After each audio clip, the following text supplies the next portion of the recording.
The weather has started to cool off and the evenings have become unbeatable as tonight the weekend portion of the series has arrived between the El Paso Chihuahuas and the Salt Lake Bees. It's a Bayhouse night here in Daybreak. Tony Parks with you once again, and thank you for joining us. This has been an incredible series. 2 different 6-run comebacks, 2 games that have been tied going into the ninth, 1 game decided in extras. It's been full of drama, and last night was absolutely no exception. The Salt Lake Bees were down 7-1 at one point in the game. It was a 4-run 6 that helped them trim the lead. Nico Cavadas, an RBI single, really helped spark it. Brandon Drury, a 2-run triple. You could feel the momentum starting to swing in a big way towards the black and yellow. Dakota Hudson, who on the night had a rough start but finished strong, retired the final 11 hitters that he faced. He went a complete 7 innings, gave his team a chance there towards the end of the game. 2 out.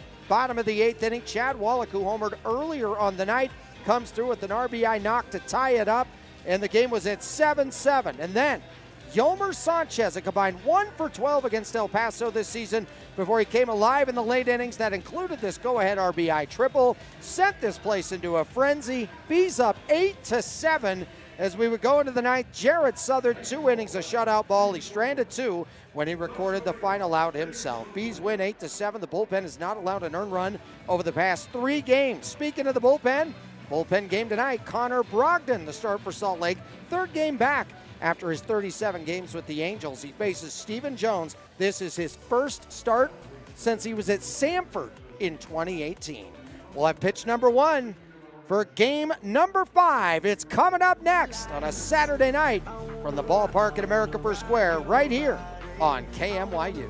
I wanna go for a ride, hop in the music and rock your body. I wanna dance in the lights. I wanna rock your body. I wanna go for a ride, hop in the music and rock your body. Rock your body.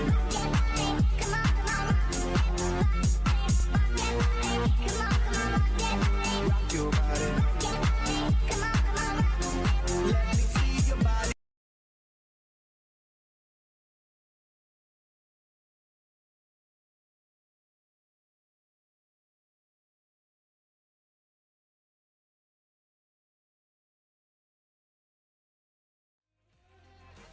Through the night,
A perfect September night. Another great chapter of this series is set. Connor Brogdon on the mound. For more on Connor, here is Sammy Miller. Now tonight we were expecting Brett Carey to start things off on the mound, but he was just placed on the paternity list because he and his wife Lily will be expecting their very firstborn in a matter of seconds, minutes, hours, who knows, but we are so excited for Brett and his entire family. And just a few days ago I asked him, Brett, how are you feeling? And he said, honestly, Sammy, I don't think it's going to hit me until I'm sitting on that airplane heading over to Lily. So from all of us at the Bees, we wish you all so much luck and a very healthy delivery. And tonight it's Connor Brogdon starting things off for the Bees. And sometimes people are a little scared of bullpen nights, but the Bees have had a lot of success this season, especially on Wednesday with Sammy Peralta. He was incredible. 7 innings, only allowing 1 earned run. Now, I'm not saying that same exact stat line will happen tonight, but I'm looking for a quick one from Brogdon. Efficient and effective, Tony. Absolutely, Sammy. It's the Bees. It's the Chihuahuas. It's a Saturday night. We're at the ballpark in America First Square. There's nowhere else I'd rather be. First pitch, low for ball 1, 7:06. And Sammy, your point about the bullpen, it has been so strong. They gave up just 2 runs in 19 innings of work last week against Round Rock, as this is fouled back. And it's 1-1. In the last 3 games, the bullpen has not allowed an earned run. The only run they gave up was in the extra innings with the automatic runner. It is deep, it is versatile. And the difference here, to Sammy's point, is that Sammy Peralta has come on several different times in a bullpen game, and he is just not your normal bullpen game pitcher. 1-1. Skied to shallow center. Back ridge there of the infield dirt. And onto the grass, making the catch, Christian Moore. We take a look at the defensive alignment for the Bees. And Nelson Rod out there in center field is electric. Christian Moore, the #1 prospect of the Angels organization. Rivero behind the dish here tonight. Guzman and Stevens have been excellent, especially on the left side of that infield. 1 out, nobody on. And after LaCastro pops up, it is Clay Dungan. Dungan 1 for 4 with a run scored last night. Struck out a couple of times. And takes low. The count is 1-1. The win last night, matching Salt Lake's biggest come from behind victory of the season. Also matched the biggest comeback in the history of this stadium.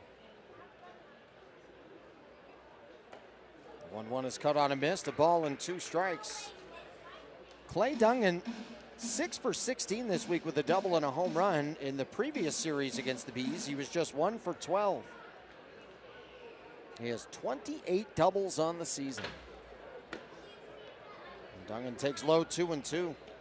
Not only was last night's game not the first 6-run comeback in the series, it wasn't the first 7-1 deficit in the series, as it was El Paso came back to steal a game. That was back in the opener on Tuesday. And the score was 7-1 then.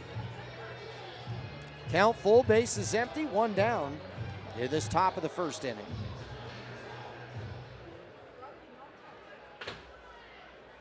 Connor Brogdon kicks and fires. Check swing downstairs. Did he go? He did not. The umpires for tonight's game, behind the plate, Louis Krupa. Jared Dewerson is at first base. Stephen Hodgins, the arbiter, at third.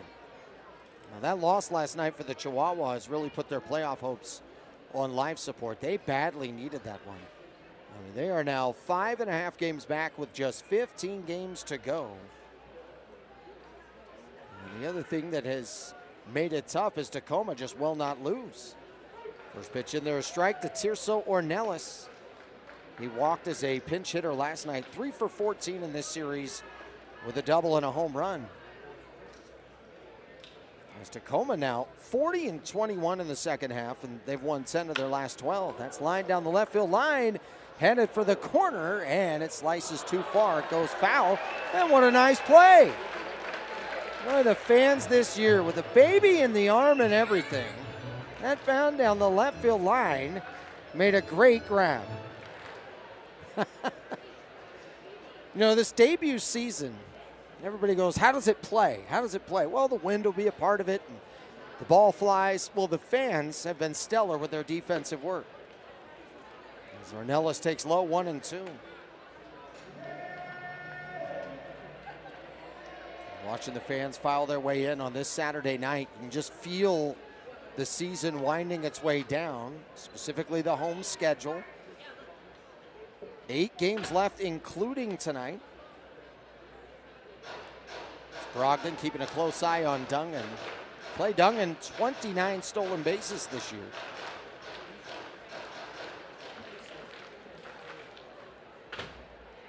The infield shifted hard to the right.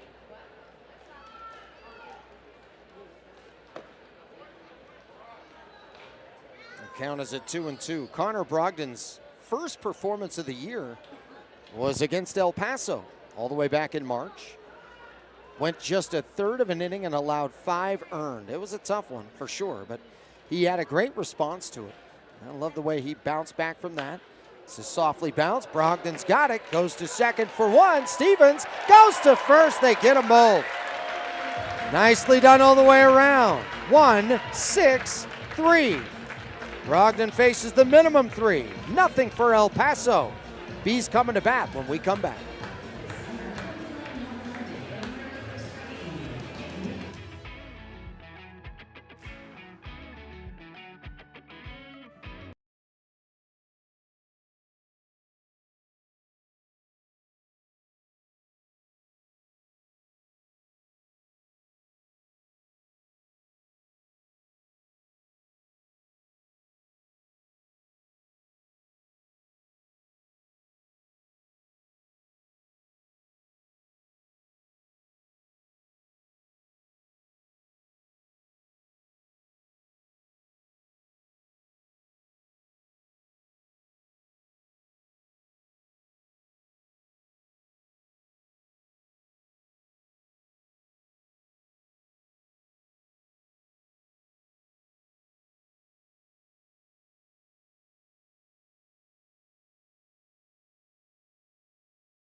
Here at the ballpark at America First Square, this lineup so deep and so versatile.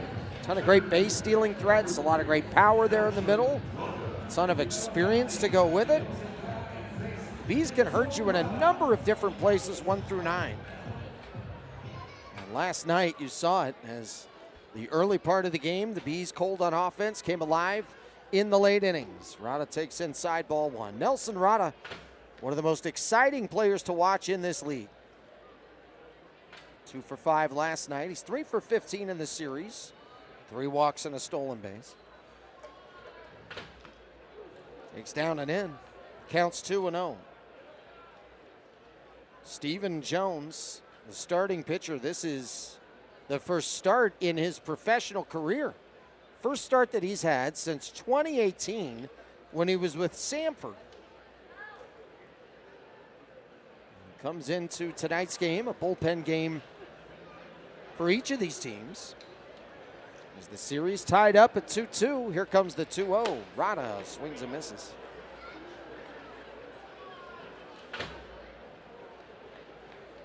Boy, and for the Bees, they've won 4 of their last 5 series.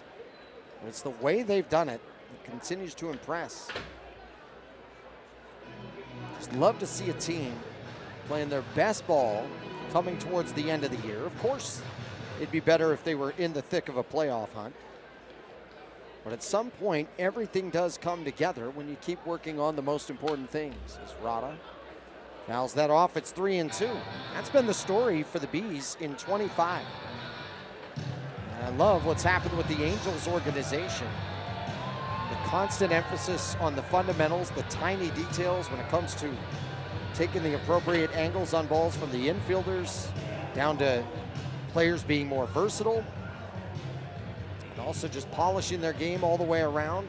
You feel it with the tight-knit clubhouse that they have here in Salt Lake, but the great work by the staff, and then flourishing young talent like Rada. Rada on 2 hops to the second baseman Dungan from the outfield grass. He'll throw to first. 1 down. Well, join us tomorrow, 12:05 first pitch. We'll be on the air at noon. Same 2 teams here on KMYU. It'll be the series finale. And if you can, come on out for Sunday brunch at the ballpark. $47. You get the Sunday brunch. It comes with the game. It comes with an outstanding menu and the expanded bar menu. Christian Moore takes inside for ball 1. Moore 0 for 4 last night, 4 for 17 in this series with a triple. He's brought 4 runs in. And the count is 1-1.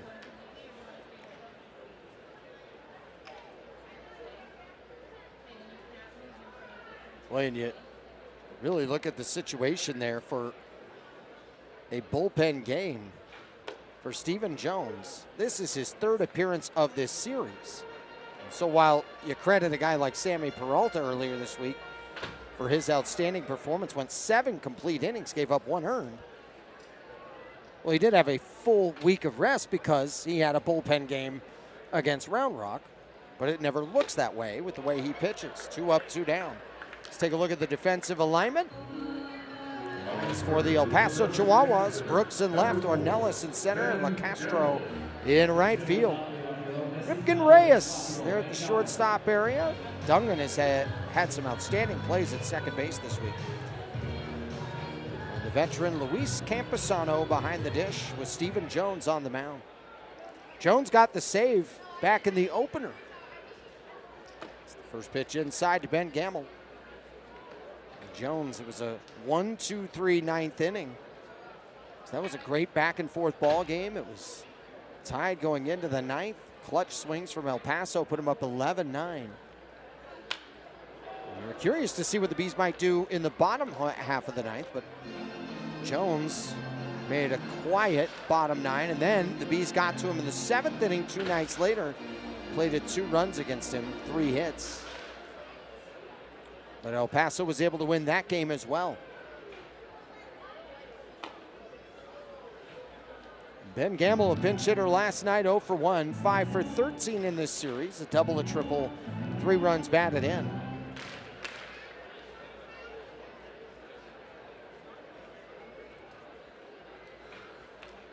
Gamble bounces that foul, and it's 2-2. The beautiful scenes at this ballpark around this time, they're just unbeatable.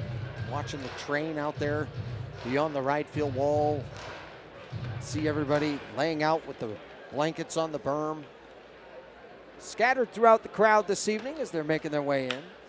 Gamble, hard hit, nice sliding stop. Dungan, they'll make the throw to first, and Dungan just continues to be in a groove over there at second base in this series. Clay Dungan closes up shop with a sliding stop and throw to first. We go to the second, no score.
Well, October baseball coming to the ballpark at America First Square. It is the weekend of baseball in Salt Lake. It comes your way October 11th and 12th. It includes a free kids clinic, mariachi concert, Latin music, and dance shows. All of that and more. So come for the game and stay for the fiesta. Go to baseballsaltlake.com. No score, top two. Here's Luis Campusano. It is a Bayhouse night here this evening. Such a wonderful tradition that we have with the Salt Lake Bees. Love the different jerseys that come out year after year. Campusano takes low 2-0. Campusano 2 for 4 with an RBI double last night. This is one of those guys, you see him in the lineup, you know he's going to have an impact in the game. And last night, no exception. This series, no exception. This season, no exception. 2-0. Strike 2-1. And the Chihuahuas in their El Paso Margaritas jerseys. I've been in El Paso when it's the Margaritas against Las Abejas. That's scorched out to left field, base hit. And Luis Campusano just continues to have a stellar 2025. Leadoff single for him. He's a .380 hitter when he's in the leadoff spot for an inning. I mean, just amazing. 6 of his 24 home runs have been leadoff home runs. Now his hit streak is at 22 games. His on-base streak is at 34.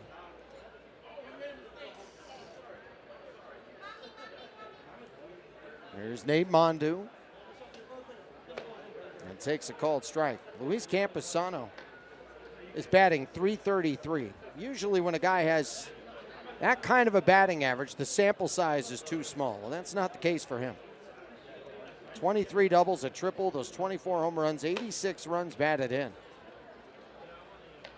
I mean, this guy with a ton of great veteran experience, and also his ability to lead a clubhouse, his ability to call the game behind the plate. There's so much to like about Luis Campusano. Check swing, pitch away. Did he go? The appeal, he did not. 2-1. Campusano had some time in the bigs again this year. That's his 6th year in a row playing at the major league level.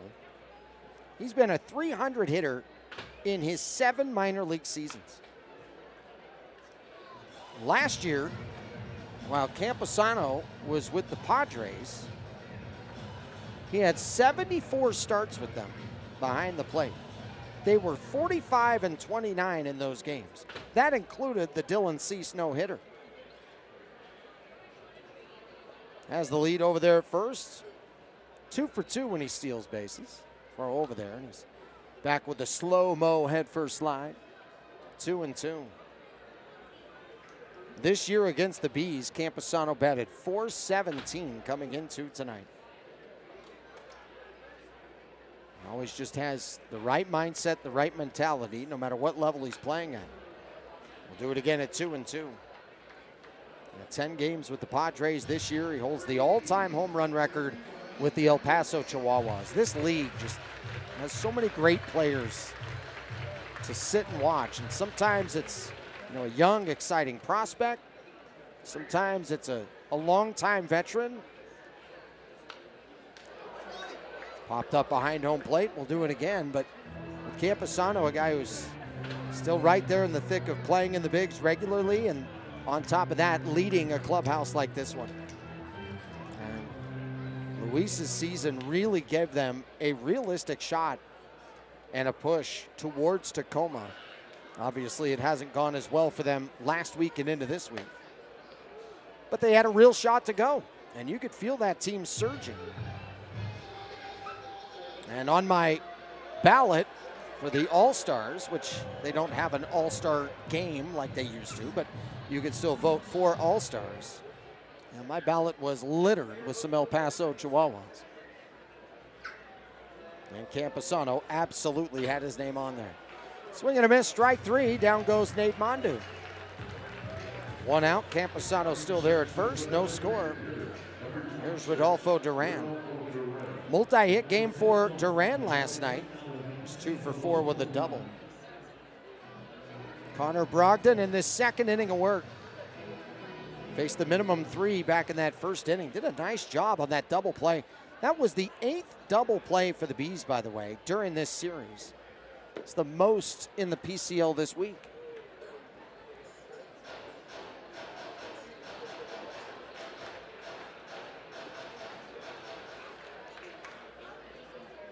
Camposano the lead at first. Duran in the box. The pitch from Brogdon cut on a miss, 1-1. I mentioned Brogdon, who had the tough first outing there against El Paso and then responded very well. Also had a clutch 4-out save against Albuquerque early in the season. He came in with the bases loaded.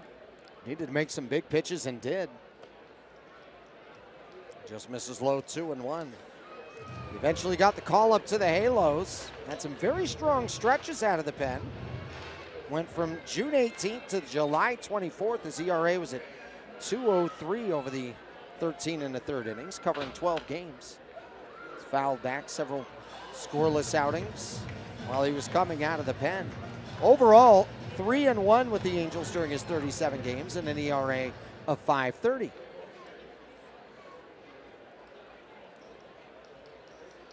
No score, 1 down, top 2.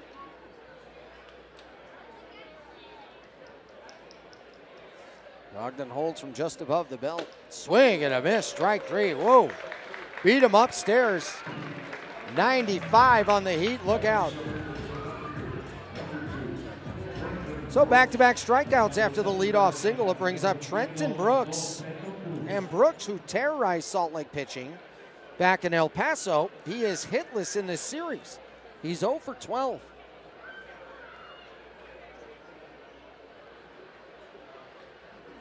Brogdon set from the stretch. Brooks takes inside for a ball. Brogdon, the highest draft pick out of Lewis and Clark since Bo Mills. As Brogdon would help them go on to win the NAIA World Series. Before this year, he had 5 different seasons with the Phillies, and then early in the 24 season, he was traded to the Dodgers. 1-0. That's in there for a strike. He had just 1 game with the Dodgers in April before being on the shelf with plantar fasciitis. Was with that fastball, changeup, and cutter. That fastball comes in at about 95. We saw him put Duran away with that. That's at the knees for a strike.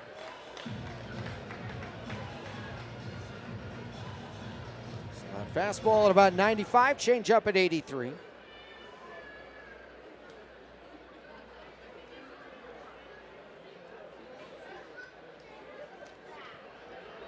Infield shifted right.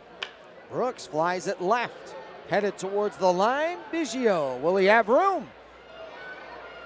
He does not, as it's foul. The count will stay at 1-2. Well, you can sense it is a weekend. There's some good energy in the crowd. But it is also that time of the year where school is back in and schedules have changed for so many people. And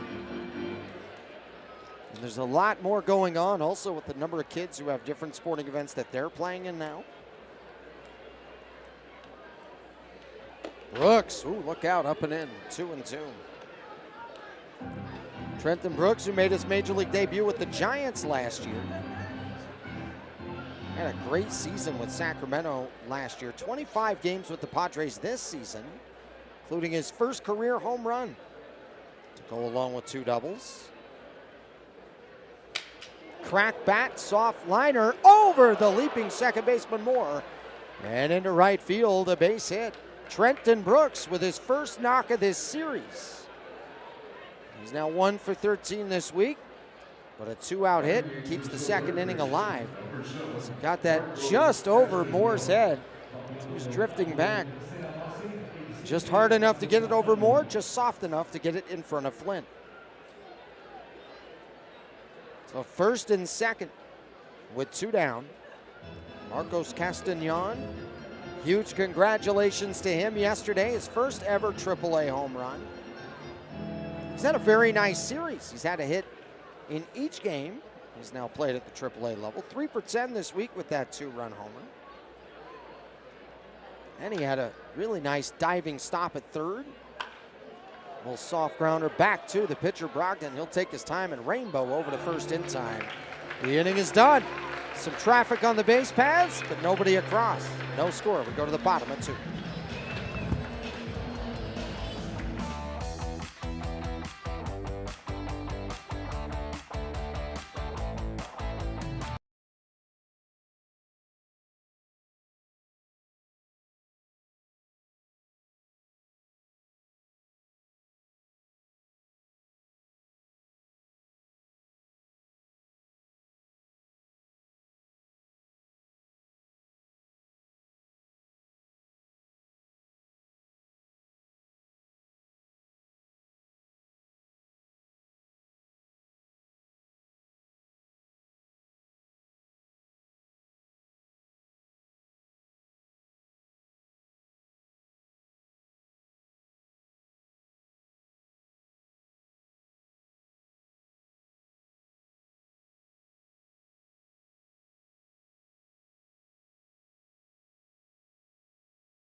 Ballpark. When you do it at the ballpark in America First Square. Get your tickets, slbs.com.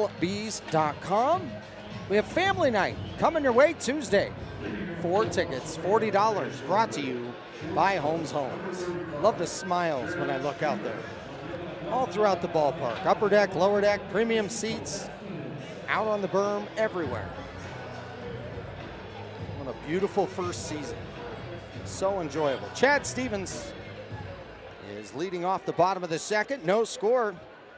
Stevens has been great when leading off an inning, hitting .376 with 2 leadoff homers. Swings and misses 0-1. 4 for 11 in the series. A double, a home run, 3 runs batted in. Second inning of work for Stephen Jones. Retired the Bees 1-2-3 in the first. Mentioned that family night coming up Tuesday. It is the last one of the year. So take advantage of that. Holmes Homes, a great sponsor for family night. Can't find a better sponsor for family night, especially out here in Daybreak. They were the first ones ever to put a shovel in the ground in this area. Start building homes out here. And before you know it, it just blossomed into such a beautiful neighborhood, such a great community. Stevens lines it, low skipper, nice pick over there at first by Mondu, and he'll take it to the bag in time for out number 1. Boy, Mondu, magnificent work there at first base. That was not an easy play. It was this soft sinking liner over to first. And to kind of go down and lunge forward and then pick it on the short hop. But 1 out, nobody on. Brings up Denzer Guzman.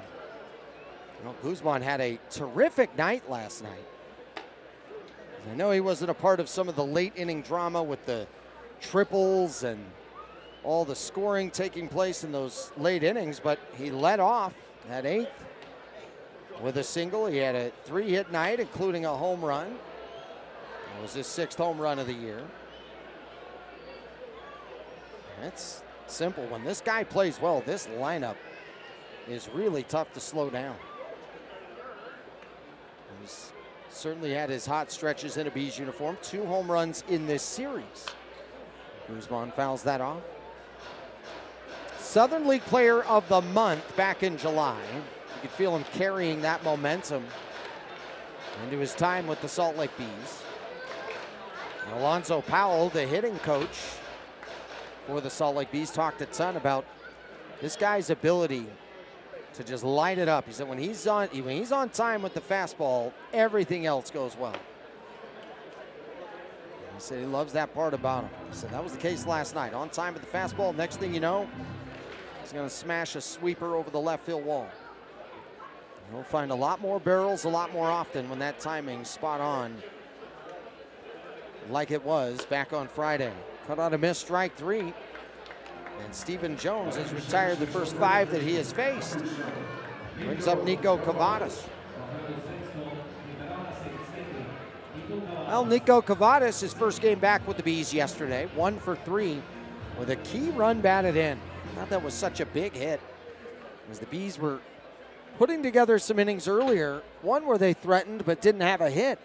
They reached with an error and a walk, and they weren't able to score, and they had just 2 hits through the first 5 innings of that game. And then a threat in the 6th inning. Then it was the Cavadas RBI single that brought in that first rallying run. That's lined in a center field base hit. Nico Cavadas with the first knock of the night for the Bees. 2-out single. And Nico's now 5 for 14 against El Paso in 2025. Boy, Nico Cavadas coming back from that time with the Angels.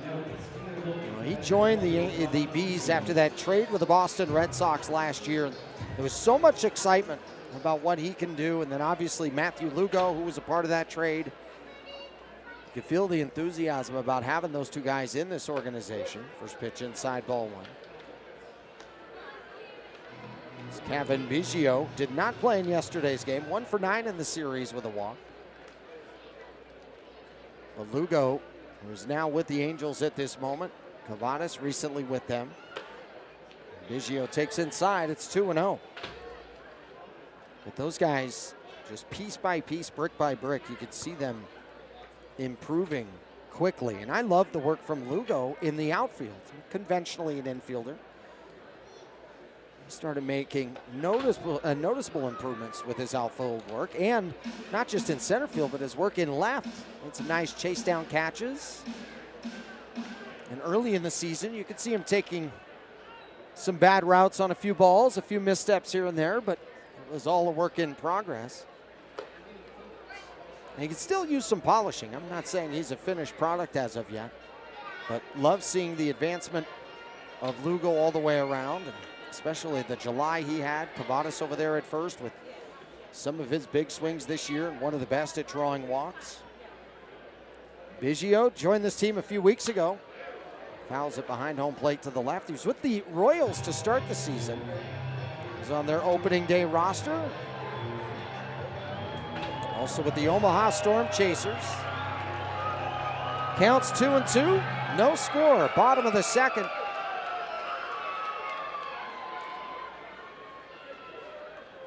From the stretch, Jones throws over to first, and Cavadas is back. Nico 1 for 2 in the stolen base department.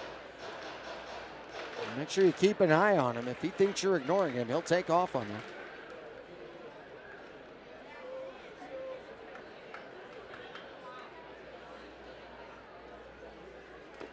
Biggio takes down and in. Cavadas is going to get a head start. Kevin Biggio, obviously a big Notre Dame fan. So is Nico Cavadas. Those 2 guys, both Golden Domers. On top of that, Biggio's brother Connor also played at Notre Dame. His sister Quinn played softball there. Here comes the 3-2. Cavadas on the move. That's fouled back. Boy, Nico loves talking college football. Talks about them a ton. He's excited about Notre Dame. I know they had their runner-up performance last year, but he's a big believer on them parlaying that momentum into this season. He's also nervous about the Chicago Bears on Monday. Here comes the 3-2. It's high, ball 4. 2 on, 2 out. Nice work there by Biggio to work that 2-out walk. So he hands the baton over to Sebastian Rivero. Sebastian Rivero, 2 for 4 with a double, 2 runs batted in the other night. 9 doubles, 9 home runs on the season, 44 runs batted in. He's a .306 hitter with runners in scoring position. Rivero fouls it back 0-1. Sebastian Rivero's had some windows where he's just played some great baseball. The last 10 games hitting .303. 2 doubles and a home run to go with that. Some of those outings are kind of spread out. So split time behind the dish there with Chad Wallach and Zach Humphreys. Rivero sword swings, goes through. It's 0-2. Runners at first and second, 2 down. No score, bottom of the second. Rivero uses his timeout here.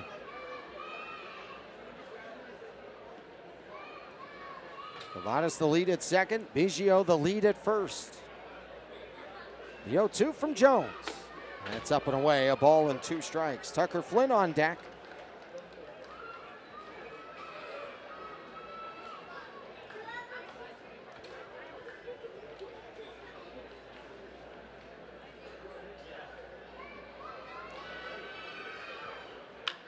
Rivero flies it down the right field side, foul and out of play.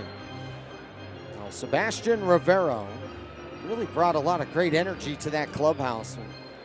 Just has been big on such enthusiasm with fatherhood and also family. He talks about that a ton. He said, you know, my family means more to me than anything. He said, when I'm in that clubhouse with those guys and out on the field with those guys, they're my family for that time. Rivero rips to left, the base hit.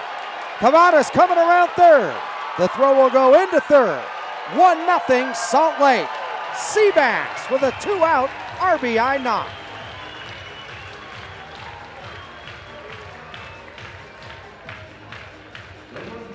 Well, all of this with 2 out, nobody on. And while Cavadas had the leadoff single and obviously Rivero the RBI single, don't forget how important the Biggio base on balls happened to be. He was down in the count, had to foul some pitches off to earn that walk to move a runner into scoring position.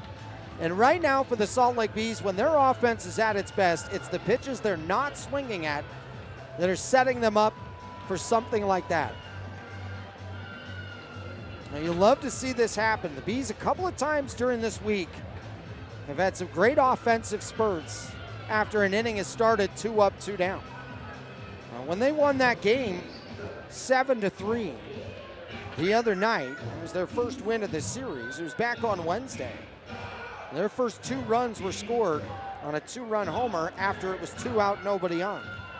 And then in that 4th inning, when they put together a 5-run frame, a lot of that production was with 2 down. So first and second, 1 out, 1-0 Bees. Here's Tucker Flint. And it's 0-1.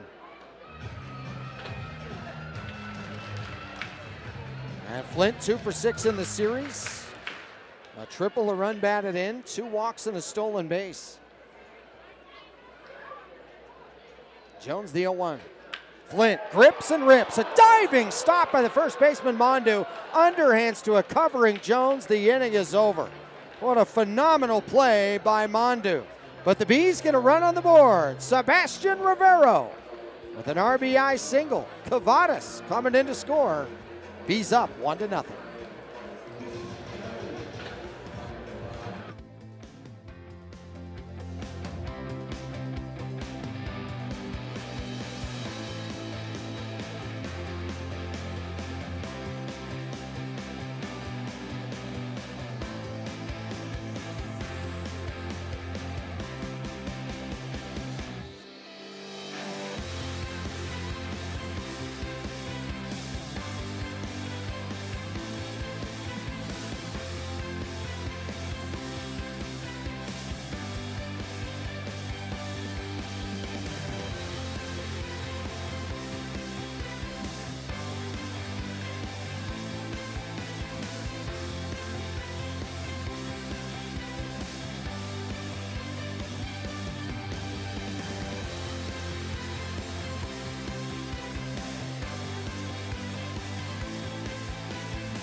Well, you're running out of time to take advantage of this great entertainment package here in Daybreak. Get a Wednesday Bees game, get a Megaplex movie on a Tuesday, and a free swig drink for just $15. You see that QR code? Take advantage of it because the last Wednesday Bees home game is coming up this next week. So don't forget, when they're gone, they're gone. So get that swig gift card. On top of that, a Wednesday Bees game and a Tuesday Megaplex movie. 1-0 Bees, top of the third. Ripken Reyes, a 9-hole hitter, 1 for 3 last night, brought in a run, 3 for 12 in this series. He's had some great defensive plays throughout the week. Well, we talk about all the different options you have out here in Daybreak. It's continuing to build and build. Every time we go on the road, I come back, I look up, and something looks different. 1-1. Back towards the middle, position nicely. Stevens slides down, pops up, nice throw. 1 out. His 25 season continues to be stellar. Plays like this, the reason why. This was hot up towards the middle, and Stevens on the other side of the street slides down to make that play. So often this year, whether he's going towards the hole in short or behind that second base bag, you see him slide down, make the pick, and then use his feet and all of his momentum the right way to keep great balance and get good strength on a throw. It's 1 out, first pitch, ball 1 to Tim LaCastro. He popped up to second back in the first. Corners in. LaCastro swings and misses, 1-1. I mentioned, every time I come here, something looks different. Beyond the left field wall, you have the new Megaplex. And it is much more than a movie theater. You can catch a movie there. You won't be disappointed. It's hard and down the line foul. It's 1-2. But you go in there, you have bowling, you have arcade, you have great dining options. So go to megaplextheaters.com. Check out the next showtime for you and your family. And it sets you up for a great doubleheader idea. You go in, you do some bowling, then go to the ballpark, or vice versa. Go after the game. So date night, family night, you name it. This entire area is going to set you up. And also excited for what's to come at the amphitheater, just beyond the center field wall. We had the summer concert series. So let's fly down the right side, fouling out of play. Holiday lights that'll be right here at the ballpark. That is going to be remarkable. This entire area during the holidays set up for you and your family. Come on down, have some great entertainment, have some great food. Let's fly down the right field line, headed for the angled seats and out of play. But just so family friendly, so efficient. What I love is you'll park one time and you can do so much. You can set up your plans ahead of time. You can show up and figure it out as you go. You're going to get your money's worth and you're going to love your experience. And these kinds of things don't just come together. It takes great vision, it takes great expertise. And I think logistically about each step along the way. For families to come here, they think about what they want that experience to be like. And obviously, love to build revenue with families coming here and fans coming here to the ballpark and everything that surrounds us. But wanting to make sure your experience is so good, you want to keep coming back. And you know you can count on getting your money's worth. I love walking that ballpark. Before the game, the pitch is high, 3-2. 1-0 Bees, top of the third. You can feel it on the concourse. Fans, most times, this is their first game. But there's a great energy, a great enthusiasm about being here and experiencing what this ballpark has to offer. That's fly to right. Drifting back on it, Flint. He'll have plenty of room. He'll make the catch. 2 down. And brings up Clay Dungan. But it was awesome. It was back in 2023, the first time I had heard anything about it. Had a chance to look at some of the renderings and hear some of the conversations about what they were hoping this would become. So far, I think it has even exceeded what I could have envisioned for the best parts of it. Dungan takes a strike, 0-1. Especially that amphitheater and that stage set up so well. Such a great, nice, intimate experience, close. Some amazing shows that took place there this summer. The 0-1, it's in the zone. Squaring up the bunt was Dungan. It's quickly down 0-2. Well, Connor Brogdon in a bullpen game, 1 strike away from holding El Paso scoreless through the first 3. Here comes the 0-2. Went upstairs. You see the apartment buildings going up beyond the right field wall anytime you're here. Some more dining options that are coming together as well. That just missed. 2-2. Tip your hat to Connor Brogdon. He didn't necessarily have a full week of rest to get ready for this one, as he did pitch back in the opener. 2-2, cut on a miss, strike 3. Brogdon, 3 scoreless innings.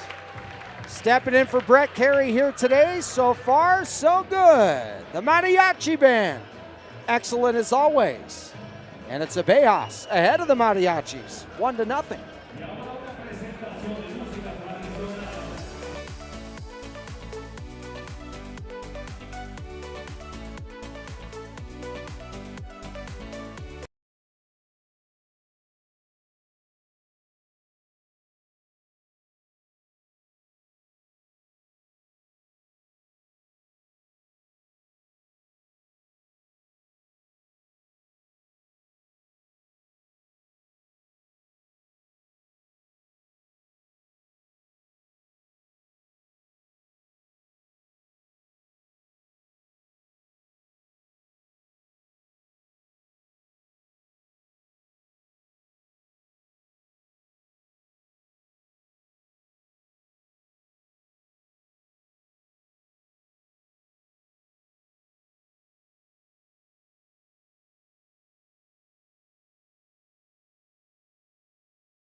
Omar Cruz. And Cruz making his first appearance of this series. He hasn't pitched since August 30th. Took the loss in 3 innings of work.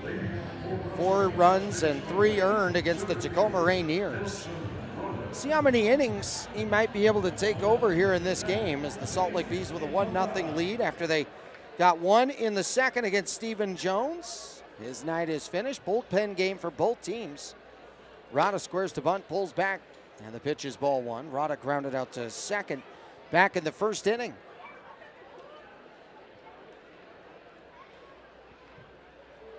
Omar Cruz, 6-foot lefty from Hermosillo, Mexico. Swing and a miss, 1-1. And the Bees wearing their Abejas jerseys tonight. El Paso with their mariachi jerseys tonight. We just had the Mariachi Band with their performance. They are excellent as always. All the youngsters out there in uniform, ready to perform. Next pitch, a strike, 1-2. They get here early. They set up and have an entire concert before the game. Fans love it out there on the concourse. And they perform during the national anthem and a few times throughout the evening. Rada fouls it straight back, 1-2. Nelson Rada, who idolized Ronald Acuna in terms of the style of game. But his favorite player, shockingly, was Ken Griffey Jr. Ken Griffey Jr. is still ending up among the all-time favorite players for so many kids with so many ages. As the pitch is high. He was the favorite of many in my childhood. And I'm talking when I was 7 and 8 years old. Now, so many years have gone by, and you still have younger and younger generations who still have him as their favorite player. Rada takes a called strike 3. He didn't like it, taps his helmet. The batter's challenging the call of strike. On to the video board. Good call, Nelson Rada. Call is overturned. Salt Lake still has 2 challenges remaining. And this moment right here is why I love the ABS. Instead of Rada with an argument, instead of barking from the dugout and a possible ejection on this call, it's a tap of the helmet. We take a look, we get it right, and we all move on. Here comes the 3-2 pitch. That one's in there. Rada taps his helmet again. The batter's challenging the call of strike. Rada was correct about ball 3. He's wrong about strike 3. Call is confirmed. Salt Lake has 1 challenge remaining. So 1 out, and it brings up Christian Moore. And Moore struck out back in the first inning. Well, and Christian Moore is such an electrifying player. If you haven't seen him play, you need to get your tickets and come on out and watch Christian Moore. #1 prospect in the Angels organization. Jumped onto the scene in a series against Omaha earlier this year. Omaha had the #1 prospect with the Royals organization, Jack Caglione. Moore swings and misses 1-1. And those two players put on a show. Caglione had 5 home runs. There was no doubt he stole a number of headlines, but Christian Moore had a stellar series. Ton of multi-hit games, ton of extra base hits and stolen bases. 2 balls and a strike. The Bees won 5 out of 6 during that week. Christian Moore was a huge reason why.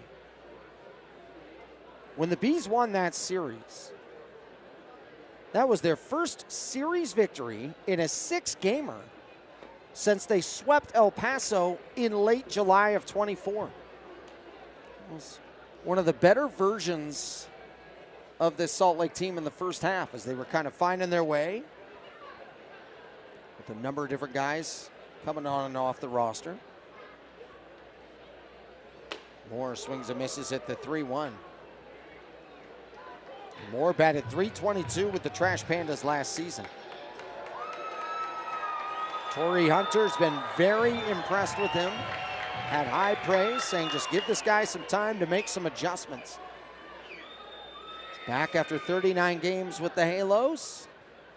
Moore grounds this to the third baseman, Castagnan. Makes the stop, throws to first. Nice pick by Mondu. 2 down. Brings up Ben Gamble. So many moments revealed to me what the clubhouse has been like for the Salt Lake Bees this year. One of those, Ben Gamble, earlier this season when he was injured, trying to leg out the back end of a double play. He was on the shelf for a bit, but his teammates definitely appreciated his heart, his hustle. And he was around the team a while he was on the IL. They were in support of him. I remember being in Tacoma with him, and obviously he was frustrated about not playing, but had such a great attitude about still contributing to the team. Gamble swings and misses, and it's 1-1. 9 years in the bigs for Gamble. 723 Major League games. He's been with the Yankees, the Mariners, the Brewers, the Indians back then, Pirates, Padres, Mets, and the Astros. His brother Matt played with the Brewers between 2008 and 2012. He's had some fine moments with the Salt Lake Bees so far this year. 2 out, nobody on. 1-0 Bees, bottom of the 3rd.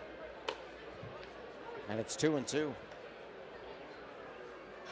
Gamble, who's had 100 or more Major League games through the course of 6 straight Major League seasons. 2-2. Check swing, he did go.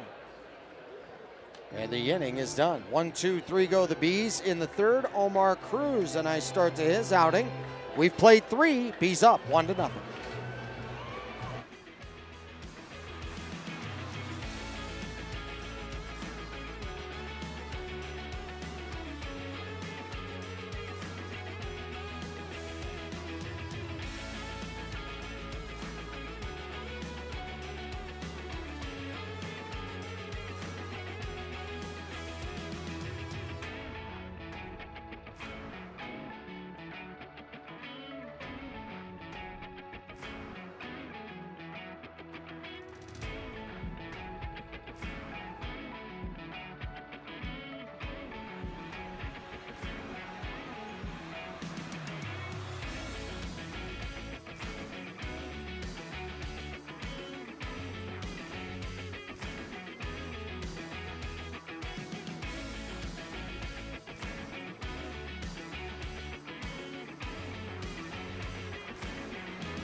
Oh.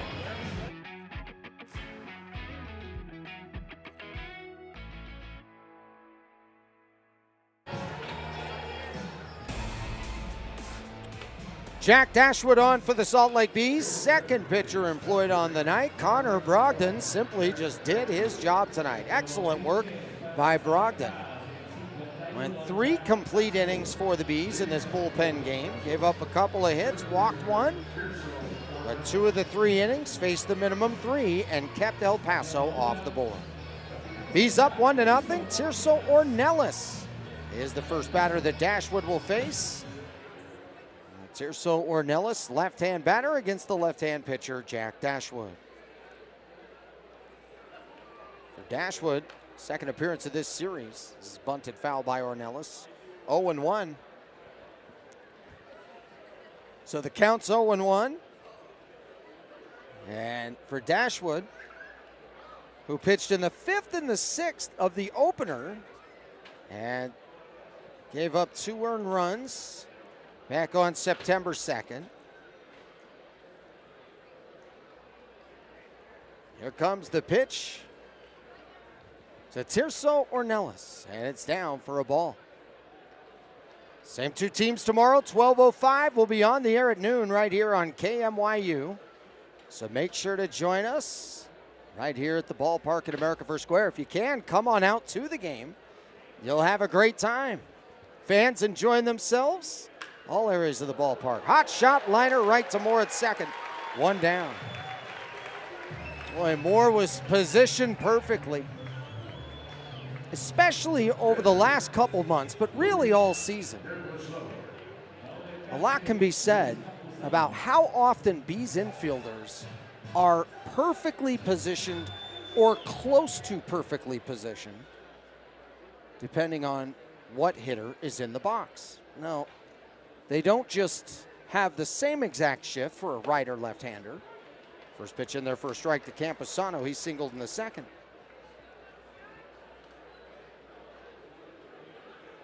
But the configuration is set up to be as close as possible. So they play the odds very well. I think great work throughout the season. Zach Turner, Mike Snow, game plan strategist for this team. They obsess over those millimeters, try to make sure they put the infielder specifically in the best possible spot to be successful. We've probably seen 4 or 5 times this week where it's been glaring just how well an infielder's been spotted. Or they just one step over to make the play, or it's right at somebody. That definitely happened in Round Rock. They won a couple of close games, and if you go back and you look at those games, you'll find 2 or 3 swings from a hitter with the Express where they hit it hard and right at somebody. And it wasn't just a coincidence. It can be that way. But it wasn't a coincidence when you watch at the exact spot an infielder was placed. Because it wasn't a conventional positioning. Campusano takes on the 2-2. Dashwood nibbles. And it's full.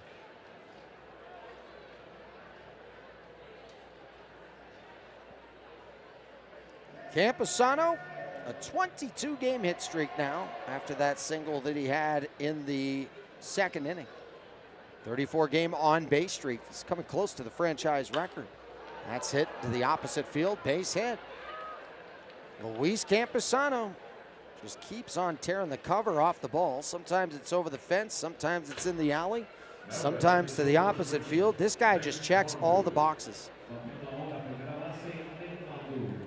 You want to watch a great hitter, you come to the ballpark, you sit down and you watch Luis Campusano. I mean, he has put on a show this week.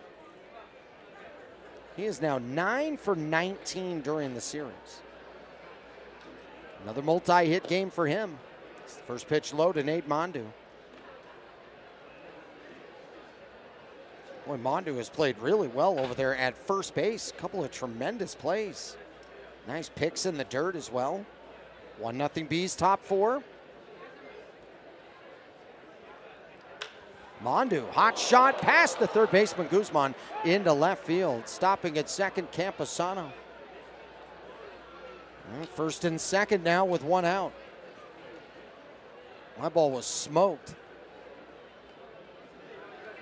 Right at Guzman, it went right through him. We'll bring up Rodolfo Duran.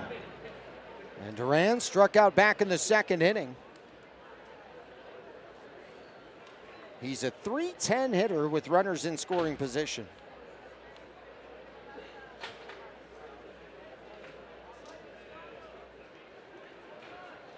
Duran, right-hand batter ready. Line drive out to right field, coming on his Flint. He's got to play it on a bounce. Stopping at third, Campusano. Throw comes in, and the bases are loaded with one down. Boy, everybody going to the opposite field here in this fourth inning. Campusano went the other way. So did Mondu. Now Duran. Here's Trenton Brooks.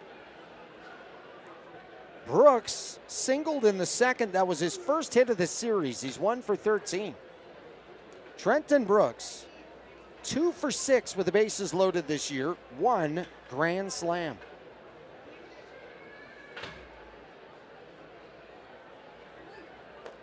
Brooks takes low, 1-0.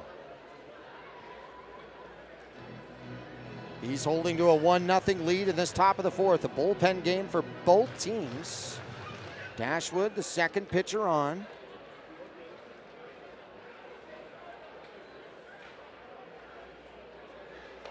Check swing, yes he did. It was in the zone anyway. It was a strike any way you want to think about it.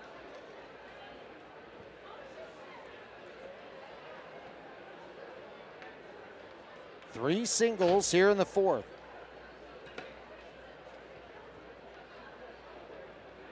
The 1-1.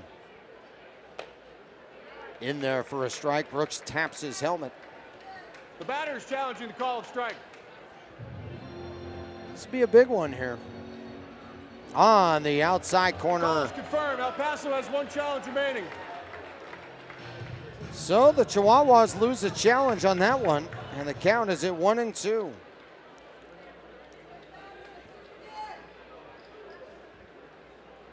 Campusano at third, Mondu at second, Duran at first.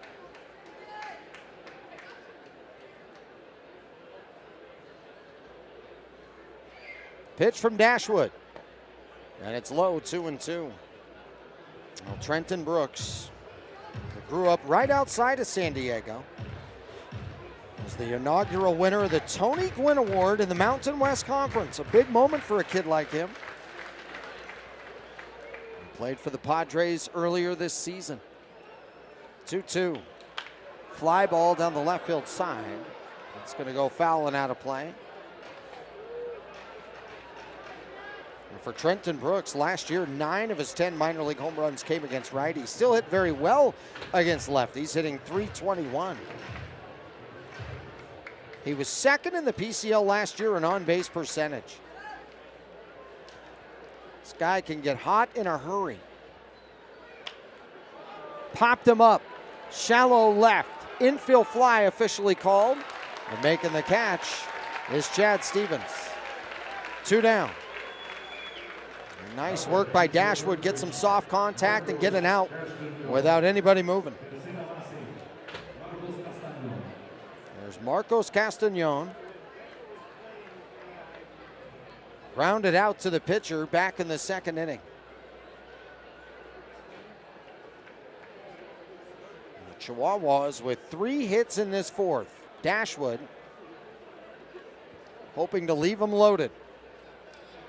Castañon with a big opportunity here in the fourth inning. First pitch up and away for a ball. Young players getting that first call up to AAA. Wanting to make a great first impression.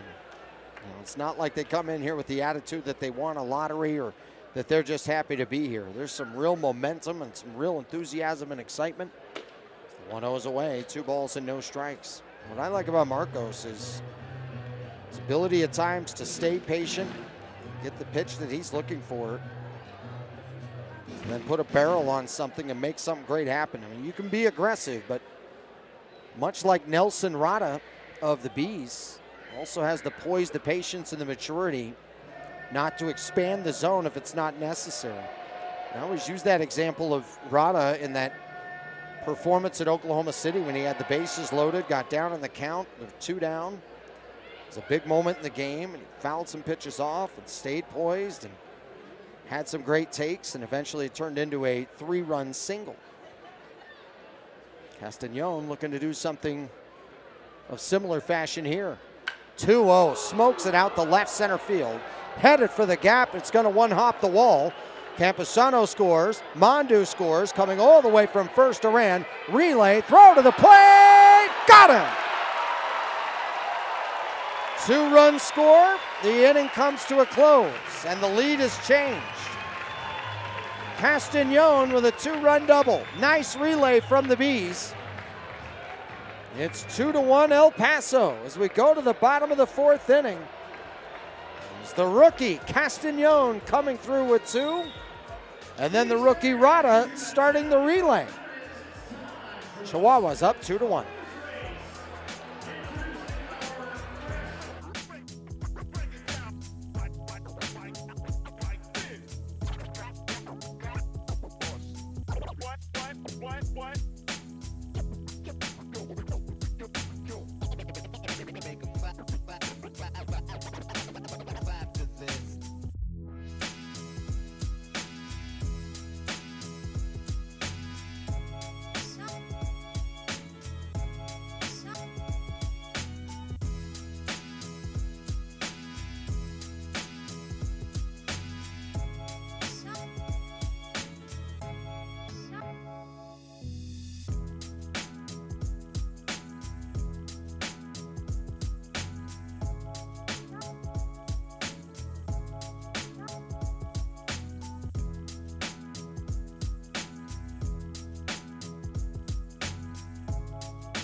Another gorgeous night here at the ballpark in America First Square. 2-1 El Paso leading over Salt Lake.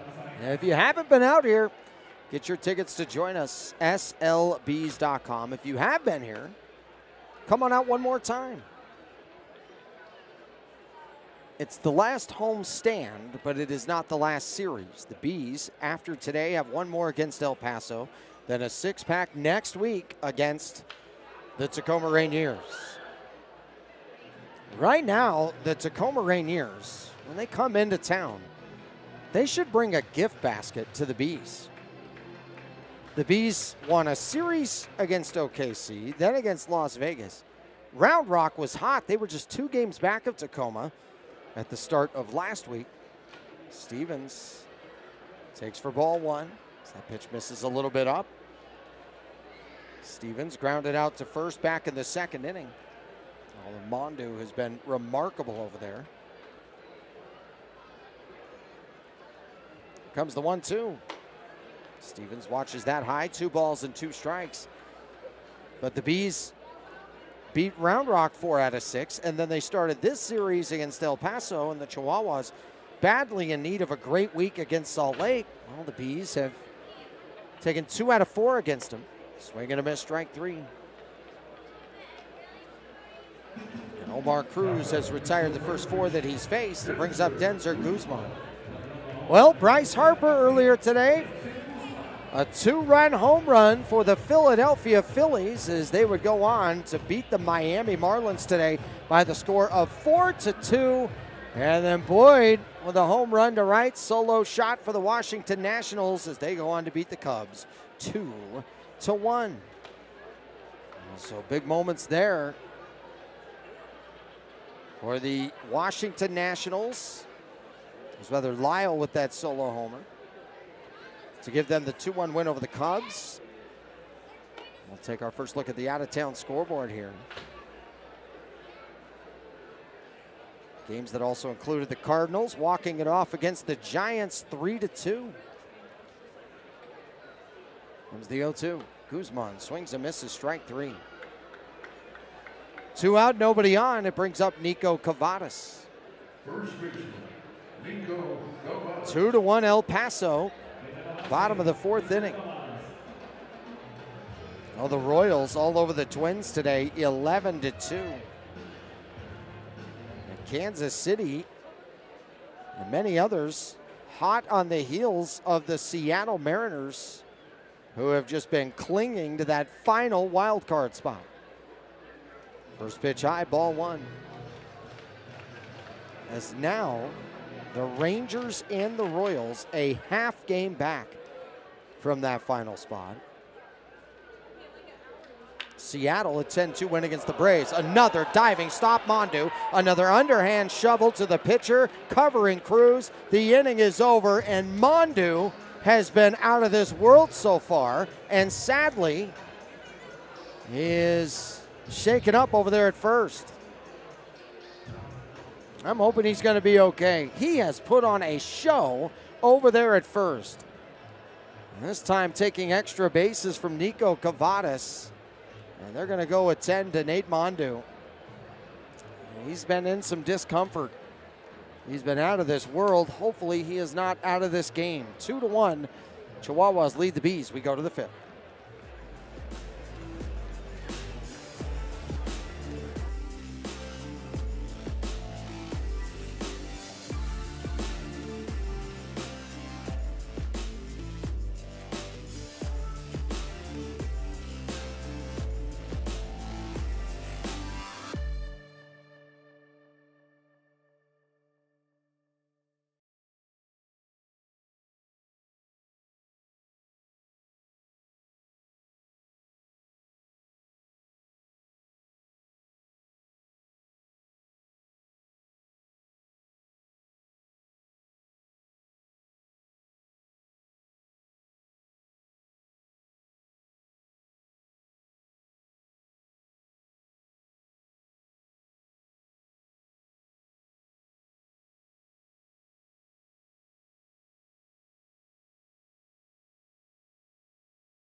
2-1 El Paso.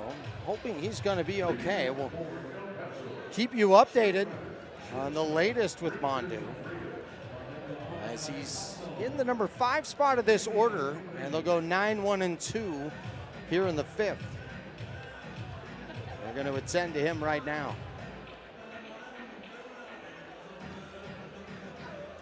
So Ripken Reyes leads off the top of the 5th inning. 0 for 1. He grounded out to short. Stevens robbed him of a hit. Some fine defensive plays both sides tonight. Down to the count, 0-1. 2 runs in that 4th inning on the 2-run double for Marcos Castañon. He has had an outstanding debut series. Fly ball to left. That's Biggio. 1 down. Let's go down to Sammy Miller. Tony, words cannot truly describe how much this team loves Sebastian Rivero. He is one of the greatest human beings who has a heart of gold, and he ensures that he knows every single person on this team and gets to know them on a deeper level, creating that strong family atmosphere. And I talk to the pitchers all the time about what it means to them to have someone like him behind the dish, and they said that they have all the trust in the world because he not only is an incredible catcher skill-wise, but also in high leverage situations, he goes up onto the mound and he calms them down. And also, he's been lighting it up at the plate as well. You really can't ask more from Sebastian Rivero, Tony. I think you're right on the money. One of the best tone setters you'll ever find. We talked a lot about Yomer Sanchez in that same way yesterday, and I think Rivero is along the same lines. I mentioned it earlier in the broadcast too. He talked about how this group, they're his family when he's out there with them. And the way he's come through in those high leverage situations you're talking about, that was evident early and often in the season, and that was against El Paso. Dungan fouls it right this way, but the backstop just barely got a piece of it, and it did not come to our booth. It was right on line. Now Clay Dungan, who tonight walked and struck out. But Rivero behind the dish. One of the things I love watching with him is he has the body language between the pitches. He's always trying to communicate something positive. Lying down the left field side. Sometimes he's just pumping them up, encouraged by them hitting their spots. Sometimes he's reminding them to calm down or just to make a mild adjustment, but he's always so positive. The other thing is, in that dugout between innings, sometimes he's like the boxing trainer with the fighter in the corner, just making sure to put a positive word in their ear, keep them in a good spot. Runner goes. The pitch, strike 3. The throw to second, safe. At first slide, and in there, Tim LaCastro. That's his 28th stolen base of the year. Now 28 for 33. Oh, a sharp throw down there. It was about chest high, and by the time Stevens was able to whip around, LaCastro was safe. 2 out, runner at second. Bees down 2-1. Tirso Ornelas. Take outside. Ornelas, a .265 hitter with runners in scoring position. But to Sammy's point, late in games, big moments, the catchers on this team have had some big clutch swings. I mean, Zach Humphreys, his numbers with runners in scoring position, especially late in games, bases loaded, those numbers all look great. Sebastian Rivero has had a ton of big moments late in ball games, including the only walk-off home run in the history of this ballpark. That was on the 4th of July. And a great ball game against Tacoma.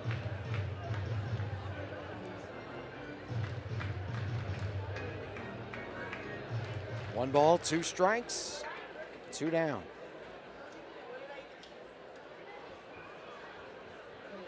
Dashwood takes a look at LaCastro and deals. Softly grounded over to first. Cavadas on the second hop, and on the third step will take it over to the bag. And the inning is done. Halfway through this scheduled 9-rounder, the Mariachi Band ready to perform. El Paso up 2-1.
Well, Nate Mondu has put on a show over there at first base. The good news, he is going to stay in the game. Made a great diving stop to close out the bottom of the fourth inning as he robbed Cavadas of extra bases.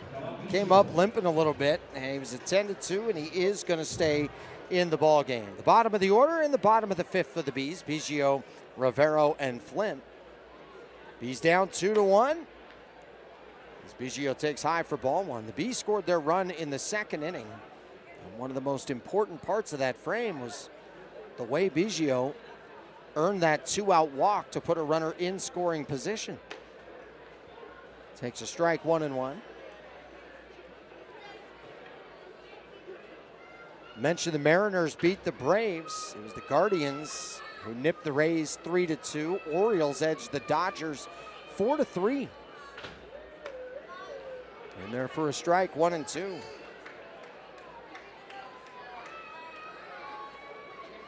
And for the Dodgers, they led 3-0 going into that bottom of the ninth inning. There's the 1-2 in the dirt. Well, makes you wonder there too. The Dodgers have not really been playing their best baseball as of late. It's now a 1.5 lead over the Padres for the West. Speaking of San Diego, they're all over the Rockies 10-4. That's the opposite way. Drifting back, Brooks, and he drops it. Rounding first, going into second is Biggio on a strange play in left field. Well, E7, no doubt about it. Off the bat, I have to say, something didn't look quite right away. Kind of had to drift back on it late. And it just bounced off of his glove. So a great break for the Salt Lake Bees. And their leadoff man is at second. And here's Sebastian Rivero. He had the RBI single in the second inning. Mentioned the Padres all over the Rockies 10-4. That game's in the bottom of the seventh. The Rangers are being smashed by the Astros 11-0. They're headed to the bottom of the ninth.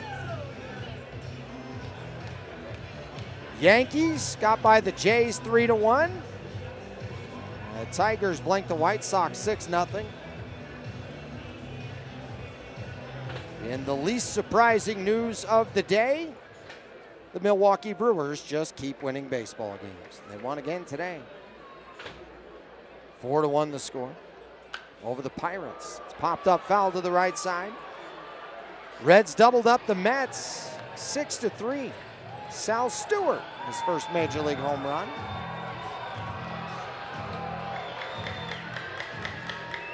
That's all for the major league portion of our out-of-town scoreboard, covering the fourth and the fifth innings. Rivero with a runner at second.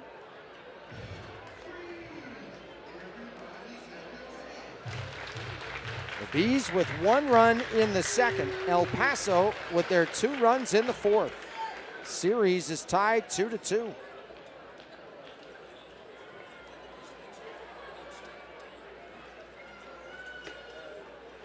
Rivero disagrees with that strike call, taps his helmet. The batter's challenging the call of strike. And the Bees with 1 challenge remaining. And the review said it was at the top corner of the zone. Salt Lake is out of challenges for the remainder of the game.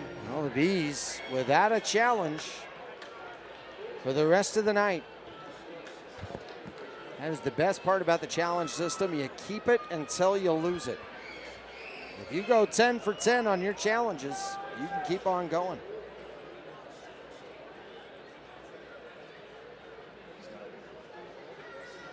Here comes the 1-2 to Rivero. Swing and a miss, strike 3. Well, Omar Cruz has faced the first 8 hitters in the Bees lineup. He has not allowed a hit. The only runner to reach was Biggio on the drop fly ball out in left field. Tucker Flint, he was robbed of a hit by Mondu. Many players have been robbed tonight by Mondu over there at first base. He's made 3 stellar plays over there. Flint Fly ball into center field, and it's down for a base hit. Here comes Biggio, and we're tied at 2 on the RBI single from Tucker Flint.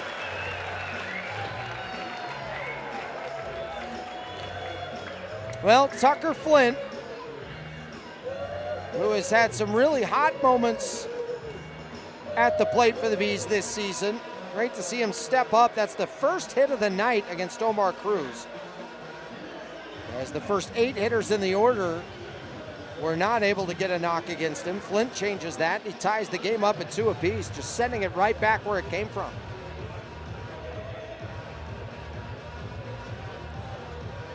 We'll bring up Nelson Rada. He's 0 for 2 tonight. These two teams with a bullpen game. Right now, their second pitcher is out there doing work. For Omar Cruz, this is his first appearance since last Saturday. So curious to see how many innings he'll eat up. The Bees were retired in order against him in the 3rd, same in the 4th.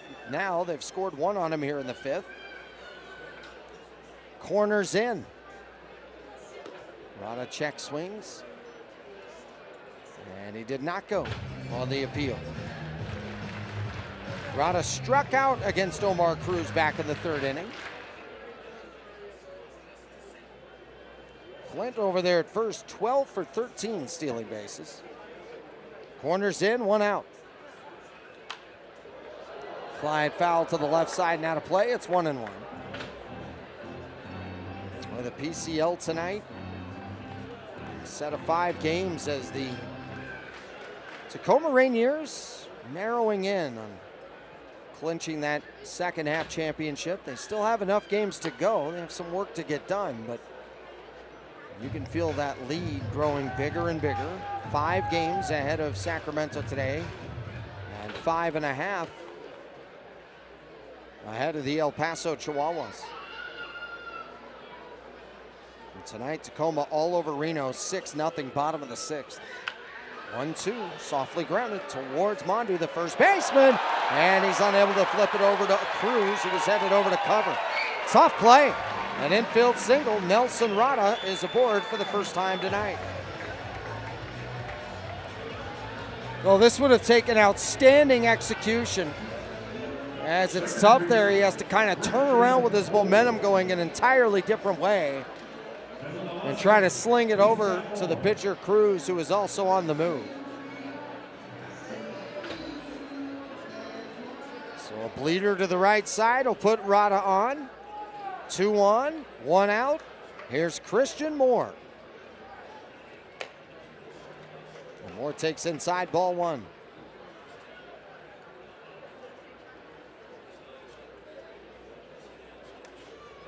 Christian Moore 0 for 2 tonight. Moore smashes deep center field. Ornelas back, it's gone! A crispy 3-piece by Christian Moore, and it's a 5-2 Salt Lake lead.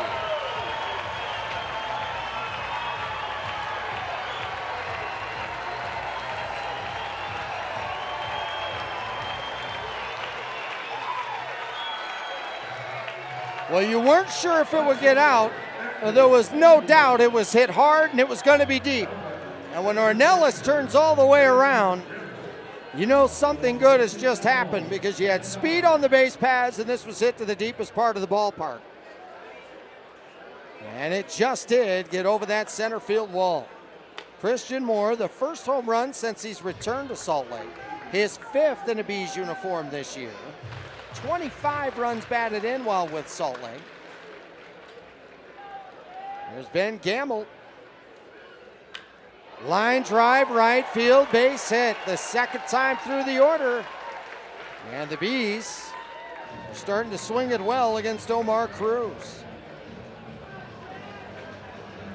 And you feel for Omar, because this entire inning got started with a routine pop fly to left that should have resulted in a first out. Suddenly it has sparked a 4-run inning. Gamble with his first hit of the night.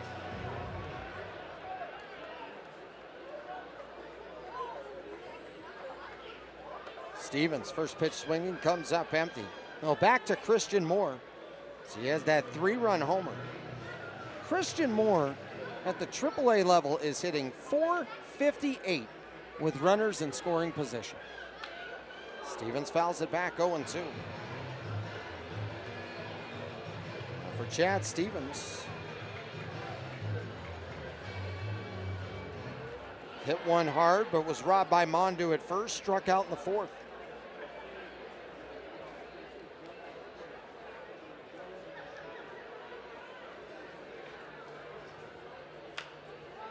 He'll foul that one off out of play.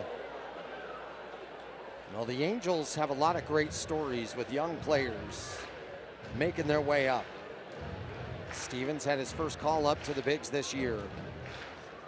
But it's what was behind all of that last season that really made it so rewarding. Throw over to first and back in standing up is Gamble. It's Chad Stevens. He's having a tough time in the 24 season. He was in the Astros system. And his batting average was a tough one. You couldn't buy a Sprite with it. This is grounded softly to the third baseman. Castañon throws to second for one. On to first, and Stevens will beat it out. A fielder's choice. But Chad Stevens did a magnificent job when he joined the Angels organization. Had such a great attitude. Every member of the staff said, you know, he just came in with an open mind, very receptive to all coaching. He didn't try to blame anything other than himself. He didn't try to make any excuses. He just simply said, I want to get better. I want to be the best player I can be. And he has been that in the Angels system. I mean, he flourished at the single A level with Tri-City. And before you know it, he's turning heads there at Rocket City. He batted .324 with Tri-City, then .316 with Rocket City before joining the Bees. Made a nice first impression with this team at the end of the 24 year. He had 22 games with them. And then before you know it, he has his first major league call-up. 1-1, check swing. He did go around. And it's 1-2. And I think it just goes to show, I mean, a change in environment can be great for a player. And also, you know, a different staff, different change of scenery, it can mean everything to just help the player out, help the organization out. And the Angels have been a great fit for Stevens. He has been a great fit for the Angels. Swing and a miss, strike three, and the inning is done. But the Bees jump back in front. They do it with 4 runs in the 5th. 3 of them on Christian Moore's home run to center field. 5-2 Salt Lake. We head to the 6th.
These nights at the ballpark are unbeatable. September is a perfect time to have baseball games here in Daybreak. I love it when the schedule moved into later September, as I knew you'd end up with a couple of homestands where the weather would cooperate like this.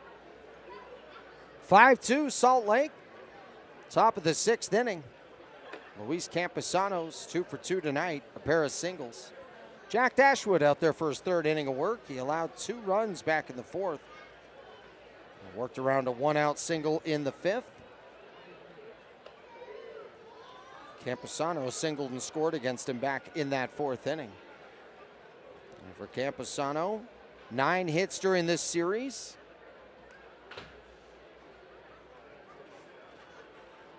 Comes the 2-0. Pumped in there for a strike.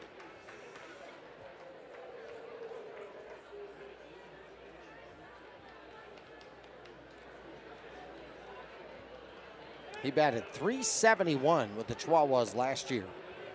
And then .227 with the Padres, including 8 home runs.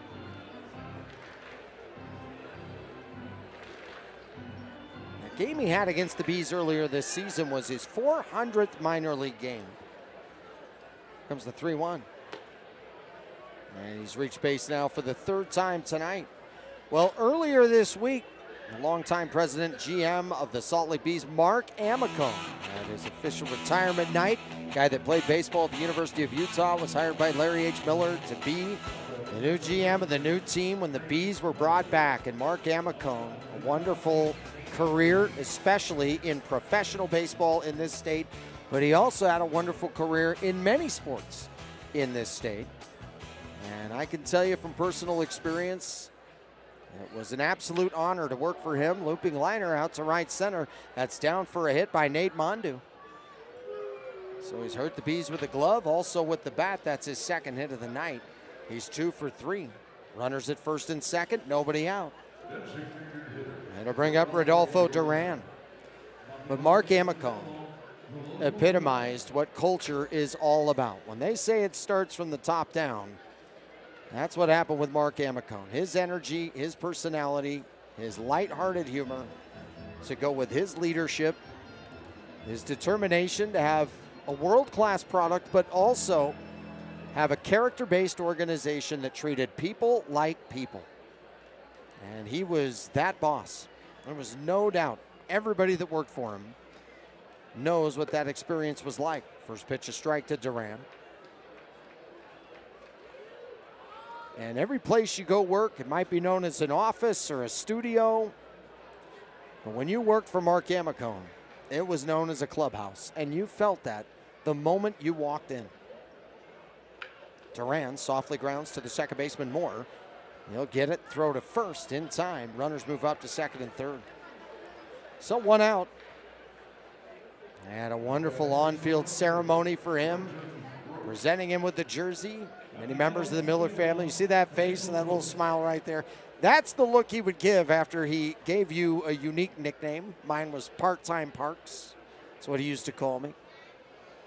Because maybe one time I was 4 minutes late to a meeting coming over from another event, which was long, and putting in a 19-hour day. And he lightheartedly called me Part-Time Parks. Brooks with a soft grounder over to the first baseman, Cavadas. And now he'll go to first. The throw behind the runner at 2nd, not in time. Oh, that was close. As Cavadas went to first base, it felt and looked like it was going to be the only play, as Campusano certainly was given home on this play. It was softly hit towards first, and Cavadas was playing back.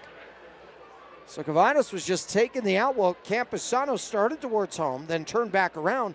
Mondu was well off the bag at 2nd, was fortunate to get back. Now meeting at the mound, Shane Lukes out there with Jack Dashwood. But Mark Amicone just always had that right energy, that right enthusiasm, and he was always on the concourse, making sure everything was great for the fans, great for his employees. The meetings were always fun. The conversations were a good time. And when you came to the ballpark and you worked a full season and a long season, you left the ballpark with energy, because he made it such an uplifting experience for everybody. And time again, he would have so many who came back to work for so many years. And I was very, very lucky to be a part of that. The late Steve Klauke always talked about how much he enjoyed working for him. Jeff Reeves, the public address announcer of the Bees, who's been a part of this organization since 1994. Can't say enough good things about him. First pitch down, ball one to Castagnon. Not only was he big for baseball in the state, big for softball. He was a big advocate for women in sports, women in baseball, and also just making a workplace so emotionally safe and emotionally happy. Pitch is low, 2-0. He presented a standard, and everybody knew what that standard was, and it was to give your absolute best and to be the best player for your team, not necessarily to go out and try to be the best player on your team. And when you worked for him, you know, the team couldn't help but to be unselfish, because if you were selfish in that environment, you would stand out. Pitch is low, 3-0. It would be evident. The culture was so good. And I think they're going to put him on intentionally. Castagnon, an intentional pass, bases loaded. 2 down. And here's Ripken Reyes. And the countless meetings and the fun jokes and all those things, you just looked forward to it. You loved it. And it was an honor and a pleasure to work for a guy like Mark Amicone. And my family and many other families will be forever grateful for the impact he had on them, their careers, and their overall lives. It's going to be it for Dashwood. He has the bases loaded. He's responsible for those runners. I'll tell you about the new Bees pitcher when we come back. 5-2 Salt Lake.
Kenyon Yovan on the mound for the Salt Lake Bees in the top of the 6th inning. Bees up 5-2, but a threat here from El Paso with the bases loaded.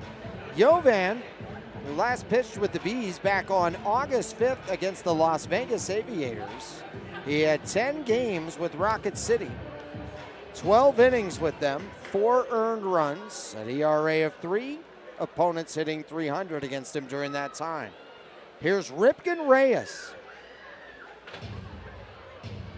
Bases loaded, 2 down for Reyes. This is his first plate appearance with the bases loaded this season with the Chihuahuas. He is 9 for 20 with runners in scoring position. Reyes takes at the knees. He thought that was a ball. The batter's challenging the call of strike. Important call here. It was low. The call is overturned. El Paso still has 1 challenge remaining. El Paso with 1 challenge left. Salt Lake out of challenges the rest of the way. Camposano at third, led it off with a walk. Mondu a single after that. 2 outs later, Castagnon, the intentional pass after going up 3-0 in the count. Yovan pumps in a strike, 2-1. Kenyon Yovan, third pitcher employed by the Bees tonight in a bullpen game. It started with Connor Brogdon, 3 scoreless frames to begin this one. 2-1, cut on a miss, 2-2. Swung over the top of that slider. Deuce is wild, top of the 6th inning. Reyes will use his timeout here. You see the name Ripken. And yes, indeed, if you go to his house in Stockton, California, you'll see photos of Cal Ripken, drawings of Cal Ripken. You'll also see a little kid in a photo with a Cal Ripken jersey. 2-2, check swing, did he go? No. Head start for everybody.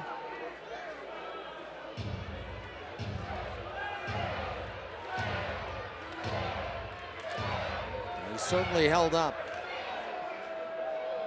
Yovan looking for a big pitch here. Bases full, count full. Runners go, strike 3. Welcome back, Kenyon Yovan. A clutch strikeout with the bases loaded and 2 down. He's pumped up. So are the fans. He leaves them loaded. Bees up 5-2.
Nico Cavadas to lead off the bottom of the 6th. Another gorgeous night here in Daybreak.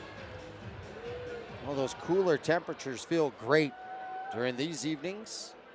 Tomorrow we have that noon matinee. So make sure to join us here at the ballpark if you can. If not, right here on KMYU. Omar Cruz is out there for his 4th inning of work. Bees broke through against him in the 5th inning. It started with an error. Christian Moore, a 3-run homer.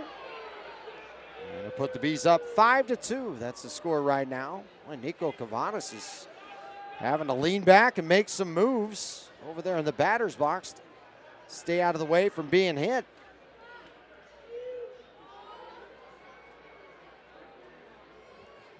Omar Cruz, the 2-0. At the knees for a strike. Nico Cavadas, whose favorite player was Kyle Schwarber. He actually went to watch Schwarber play in a number of his college games. Nico flies that left side foul. 2-2.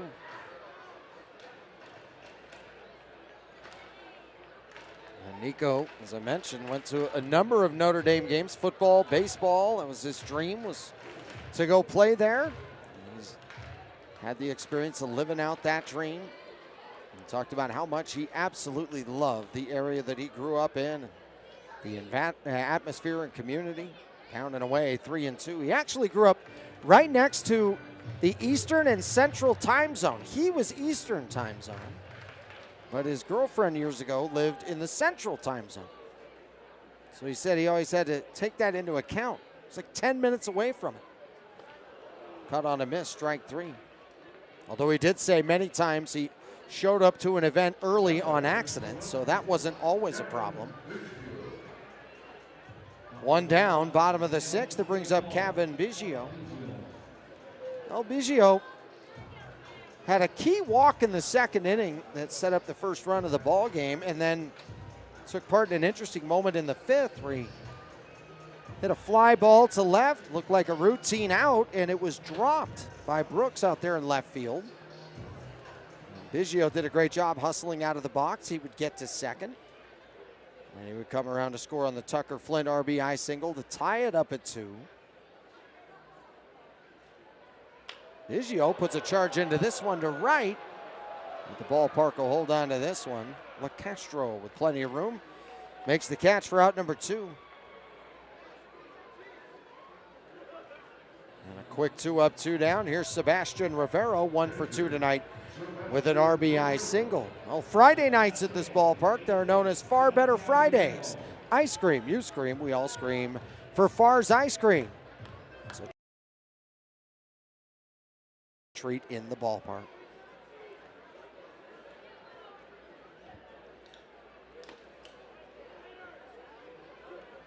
Sammy Miller with a great report there on Sebastian Rivero earlier today. The connection he has with so many of his teammates, not just the pitchers. 1-0. Rivero fouls that off behind home plate. And when Sebastian Rivero had the RBI single back in the 5th, it tied the game. That was a safe at home moment brought to you by LVT. See how LVT helps increase safety and security for your employees and customers at LVT.com. Rivero takes low, 2-1.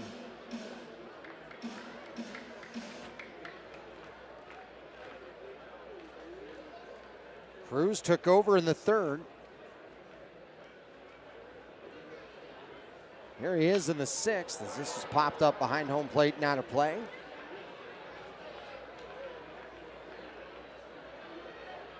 Well, the Bees won their series last week against Round Rock. They won 4 of their last 5. If they win today and tomorrow, that would make it 5 out of 6, which is remarkable.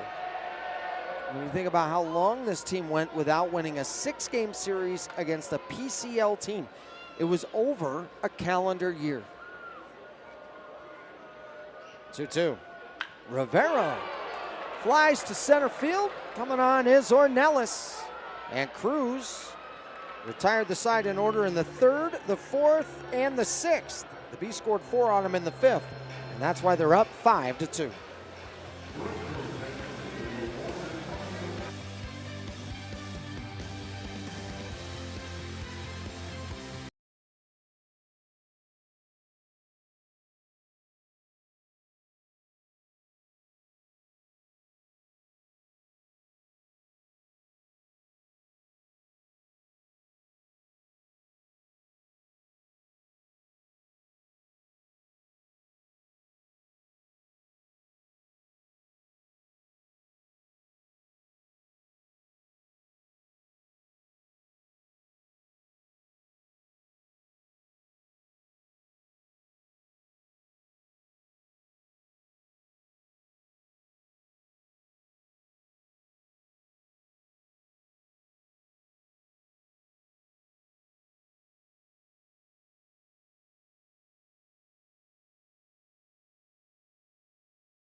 Enough, and coming up next Saturday, we have Fan Appreciation Night. Join us September 13th for wonderful giveaways, great tributes, and what will be a magical evening as we close down the very first season here at the ballpark at America First Square. The last home game is the 14th. Fan Appreciation Night is the 13th. So get your tickets at slbs.com. You never know what the giveaways might be. I mentioned one year there was a TV. You'll have cash prizes maybe. All kinds of souvenirs. It's one of the most underrated nights to come to because you never know what they might have to give away to you, the fan, to say thank you for season number 1 here in Daybreak. First pitch fouled off behind home plate by Tim LaCastro. Jovan still in the game for the Bees, and what a great job by Jovan with that key strikeout with the bases loaded in the 6th inning. Jovan from the stretch, nobody on. Cut on a missed 0-2. I've watched Kenyon Jovan behind the scenes. You know, when he's between his performances, the work that he puts in, but I've also watched him work his way back from some injuries. He always has a great attitude and outlook on the entire thing. He just simply wants to win the day and continue to get better. It's on the inside corner, called strike 3. Well, and the way his college teammates talked about him as he came from the great state of Oregon, the way they talked about him, and their attitudes about his success and his leadership and his mentality, he's carried that with him as a professional as well. He's just one of those guys that when you're around him, you can sense his competitive nature. You can also sense his, the kind of attitude that he has to, face whatever situation with the right type of positivity and focus. And to see the win in any scenario. It's grounded foul through the runner's lane. 0-2. He started the year with the Bees and then had some injuries. Then I mentioned that recent stretch that he had with Rocket City. Different players go through so many different chapters of their career, and you never really know what's coming next. And while the statement always goes, control what you can control, and it sounds good, but it really is hard to keep that focus as sharp as Kenyon Jovan does. Because there's so many things that are out of your control that can still have an impact on what it is you envision. 1-2. It's in the dirt.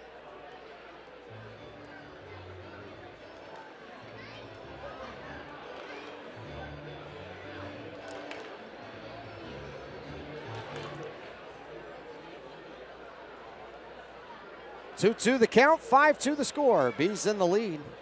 Clay Dungan. Soft grounder to the second baseman Moore. He'll take care of that.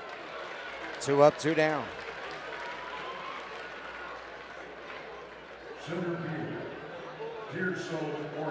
That brings up Tirso Ornelas. Ornelas tonight 0 for 3.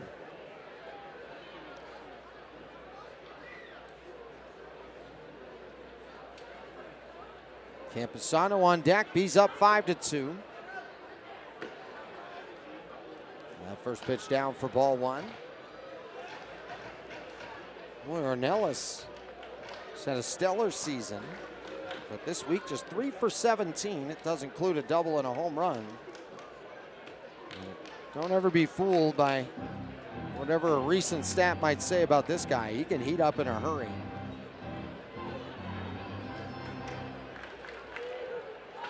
I've always loved his story as much as anyone's. When you look at a young kid who has a dream to play in the major leagues, it's Ornelas. Check swing, and he did go. It's 2-1. He's originally from Tijuana. As a young kid, his uncle took him to Padres games at Petco Park, right there in San Diego. Here he is in the Padres organization, and he lived that dream this season as he made it to the bigs. Coming into the year, there was no way you could tell me there was a better player out there without seeing time at the major league level. Then he had 7 games with the Padres this year.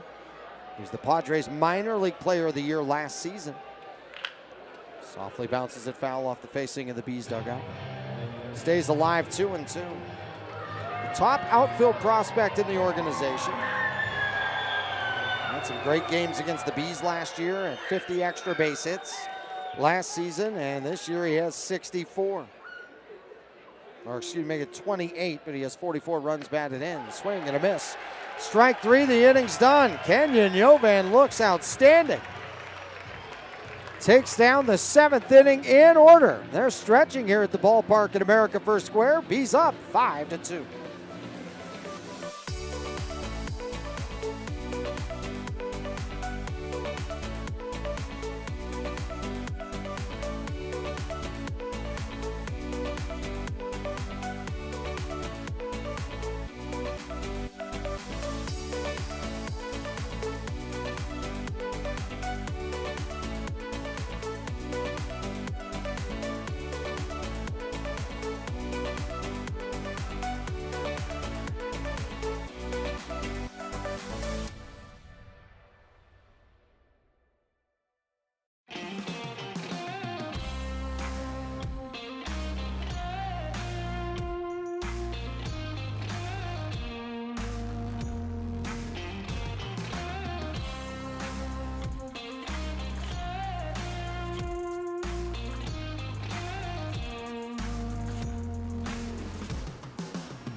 We head to the bottom of the 7th inning. Bees up by the score of 5-2. Oh, we love heart and we love hustle around this place.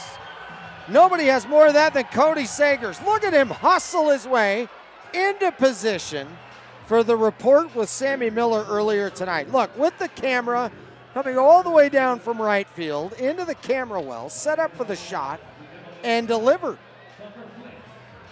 You know, all over the place. We appreciate the effort, the energy, the attitude, and the hustle. And Cody Sagers, who has worked a number of different events, and some of them have been with me at different college sporting events, pro sporting events.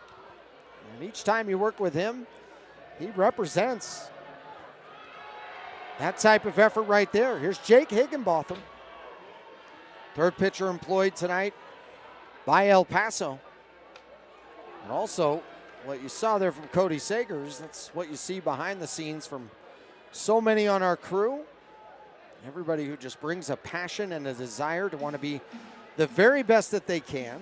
We appreciate all of you viewers joining us on KMYU throughout the year. And also special thanks to everybody behind the scenes who just continues to think of everything they can to make it the best show possible. Learning with all the different skills and talents. The O2. I mean, everybody on the camera crew, all producers, editors, everybody there is Cody Sagers there.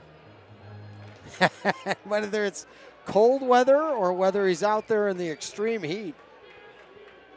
I mean, he's bringing it. There's the 1-2. Flint pops it up foul left side. Tucker Flint 1 for 2 today with an RBI single. You watch that from the Bees as well. You love a great culture and a great environment. And the Salt Lake Bees culture and environment, it has produced that.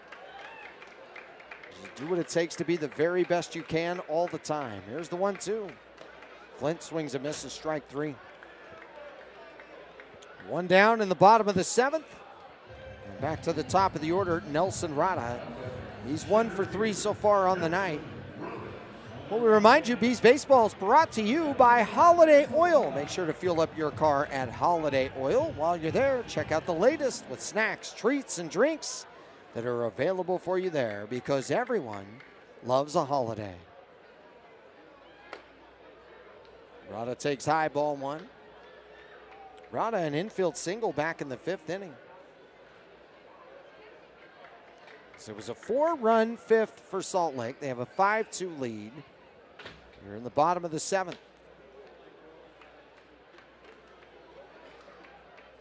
Certain players you watch for the first time, and you say to yourself, there's no way that that player is that young.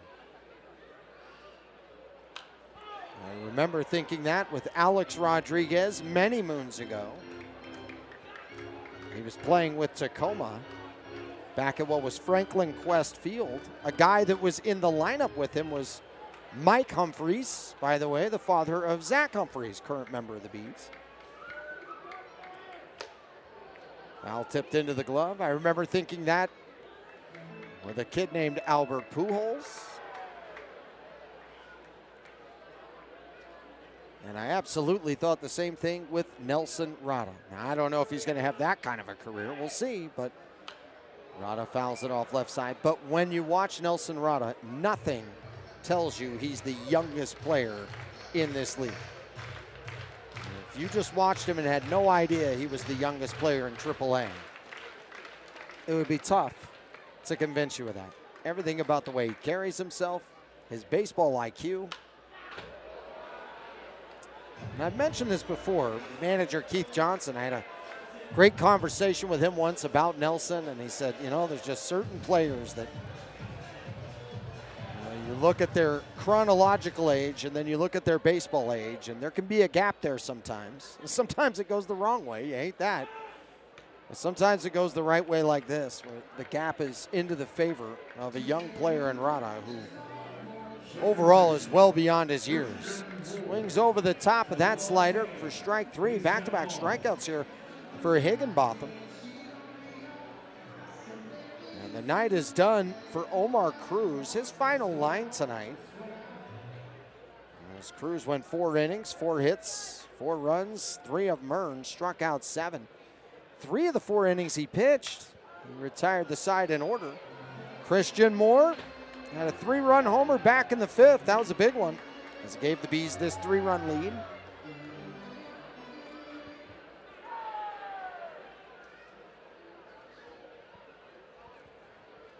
The 0-1. Moore flies it to right center, hustling over Ornelas. He'll get there on the trot in the alley. And the inning is over. Bees go down 1-2-3 in the 7th. We'll head to the 8th, 5-2 Salt Lake.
Well, don't forget the ballpark at America First Square. When the Bees are here, we obviously have great games and entertainment. When they're not here, that doesn't mean we don't have great entertainment. Hojo and Sojo, Howard Jones is going to be right here at the ballpark at America First Square, September 22nd.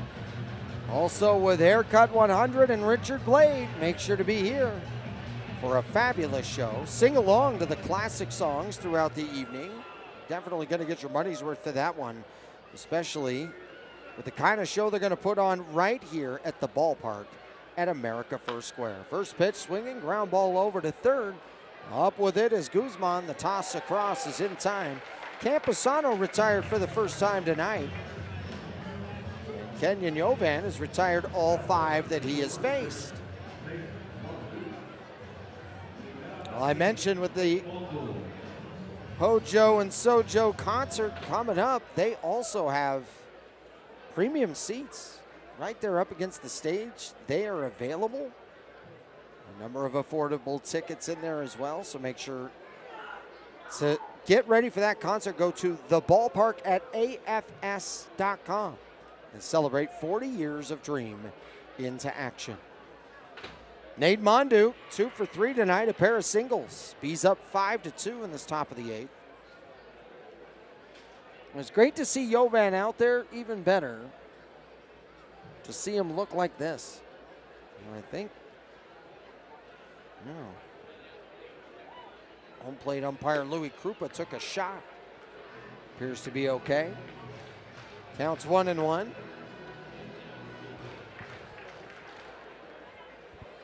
Mondu, a great night overall. Couple of hits, a couple of fabulous plays at first.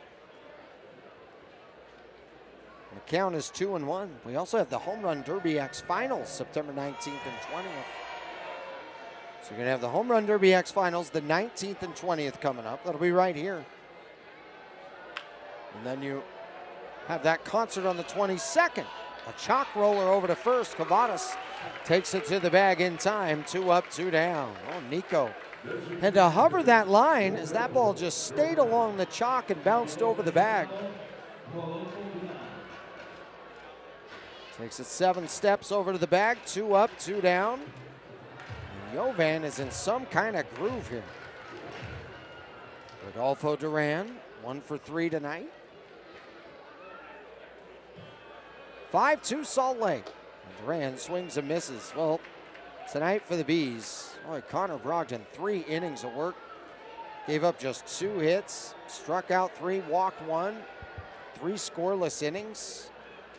So took over for Brett Carey, who's on the paternity list. Pitches high, 1-1.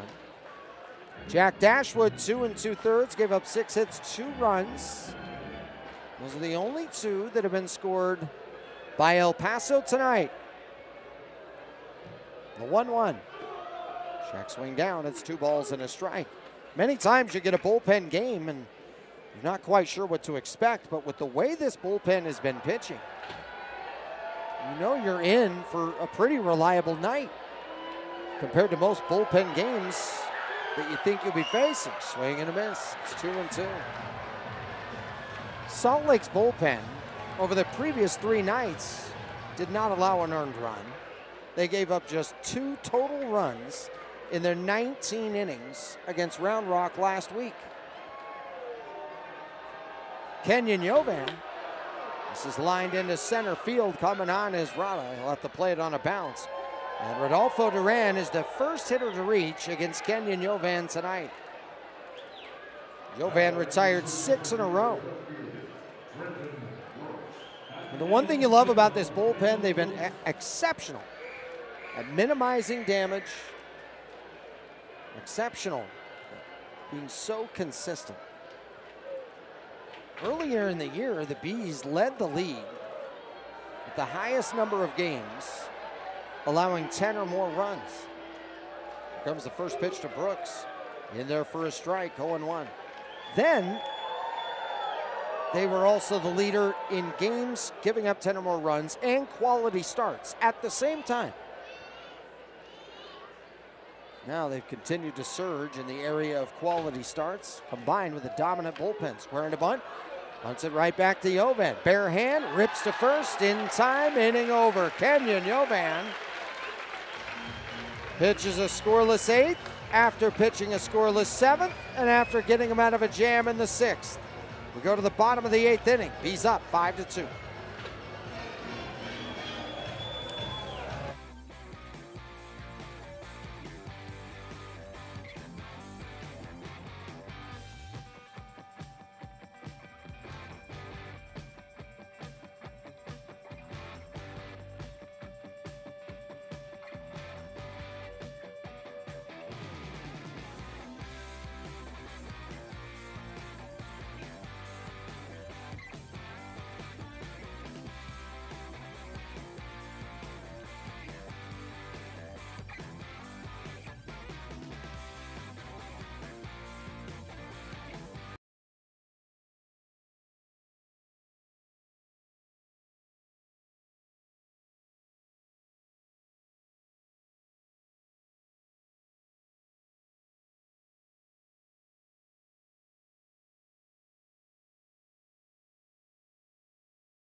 Higginbotham a 1-2-3 seventh. Gamble takes for a strike. The Bees have been retired in order 5 of the 7 innings that they've stepped up to the plate this ball game. Every inning they didn't score, they went down 1-2-3. There's out number 1 on a strikeout to Ben Gamble. That brings up Chad Stevens, 0 for 3 so far tonight. Higginbotham, 6-foot lefty from Buford, Georgia, went to Clemson. Chad Stevens looking for his first hit of the night. He is 4 for 14 in the series. And Stevens swings and misses 0-1. Well, tomorrow night, I should say tomorrow afternoon, Bark in the Park is back. $35. You can come to the game, bring your best friend. You get a Bees branded bandana. Other great dog treats that'll be available. So get your tickets at slbees.com. Big thanks to our friends with Sundays for Dogs. You get to bring your dog out there on the right field berm. I brought my dog on Wednesday, as that was also Bark in the Park. And the final one is coming your way Wednesday of next week. Especially with the weather cooling down, it's been so much fun having my dog at the ballpark. You can bring your dog too. Swing and a miss, 2-2.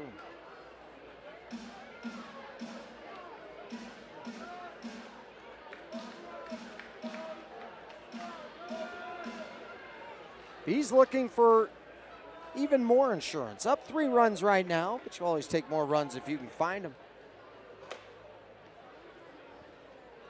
Outside the count's full, 3 balls and 2 strikes.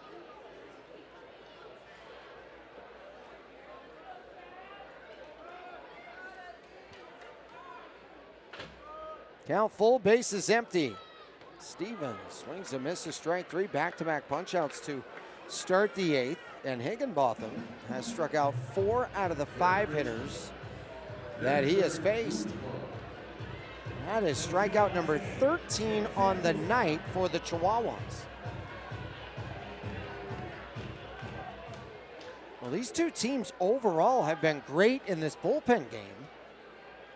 The Bees have had the timely swings, and obviously have come through with the timely outs and big strikeouts when needed. Jovan, the latest addition of that, with his work out of the pen tonight. Denzer Guzman 0 for 3 with 3 strikeouts. Flies this into right field. It's going to drop down for a base hit. Well, Denzer Guzman aboard for the first time tonight. Now for the Bees, they had struggled offensively during this recent stretch, as 10 in a row were retired. Ever since the Ben Gamble single back in the 5th, that was their first hit since. Here's Nico Cavadas, 1 for 3 tonight.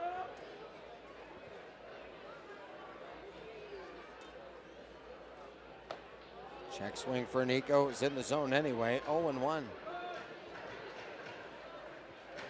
Now Guzman over there at first, 4 for 4 in the stolen base department. Bees up 5-2, bottom of the 8th inning. And a throw over. Guzman in there standing up.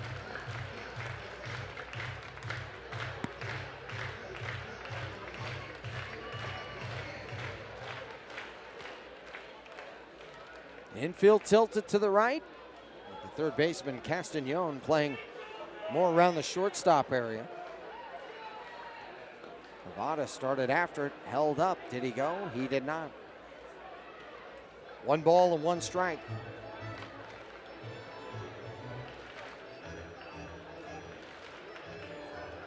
Well, the Bees in this second half put together a great stretch of winning. It's included the previous weeks.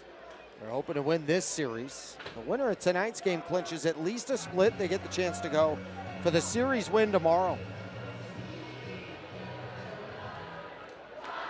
And for the Chihuahuas, They're in danger of going down 6.5 games to Tacoma as the Rainiers smashed Reno 10-0. Cavadas fouls it back 1-2. I mentioned the Bees have done Tacoma a ton of favors here lately. It's been remarkable how it's happened as the Bees faced up against teams that were right on the heels of the Rainiers, and obviously Tacoma handling their own business. They've had an immense amount of winning. Guzman on the move, the pitch a ball, throw to second, not in time. 5 for 5, stealing bases, Denzer Guzman. Well, great job there by Camposano to even have a chance at that, as that ball was in the other batter's box. So Denzer, 5 for 5 when he takes off. He's in scoring position with 2 down.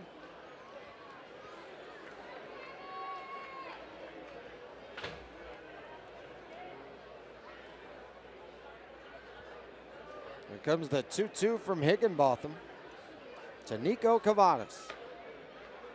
That just missed in, 3-2. Nico, excellent with drawing walks. Great going to the opposite field. Guy who prides himself in having great discipline at the plate. Bees looking for some insurance. This ball headed towards the middle, a sliding stop. Dungan, another fine play from him in the series, and the inning is done. But last call for El Paso, 5-2 Salt Lake. We go to the ninth.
Victor Gonzalez has 5 saves in a Bees uniform this year. He's 5 for 5 with save opportunities. He's on for the ninth.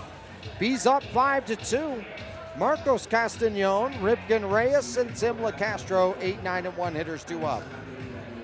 For the El Paso Chihuahuas, this is game 5 of this 6-game series.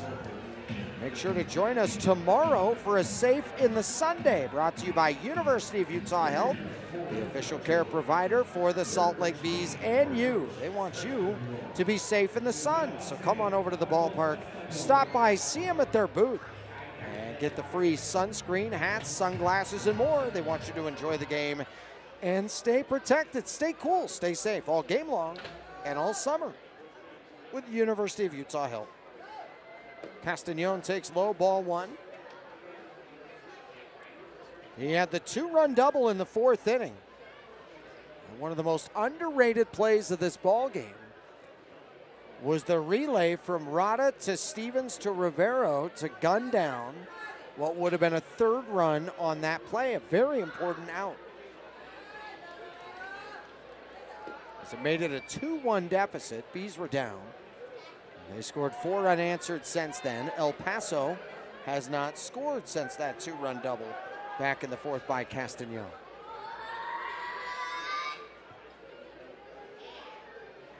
(2-0) from Gonzalez. Oh, Castañon smokes this. High and deep left center. What a AAA debut series for Marcos Castañon. His second home run this week, his second extra base hit tonight. This guy has had an amazing first impression at the AAA level.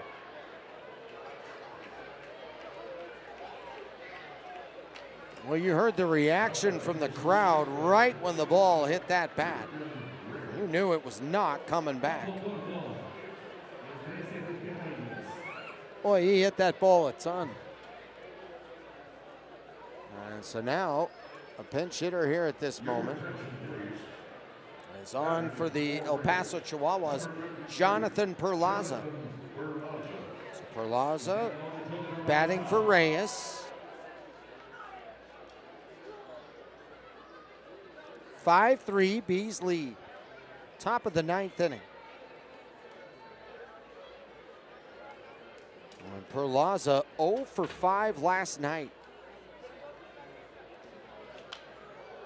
Fouls it behind home plate up to the sweet area.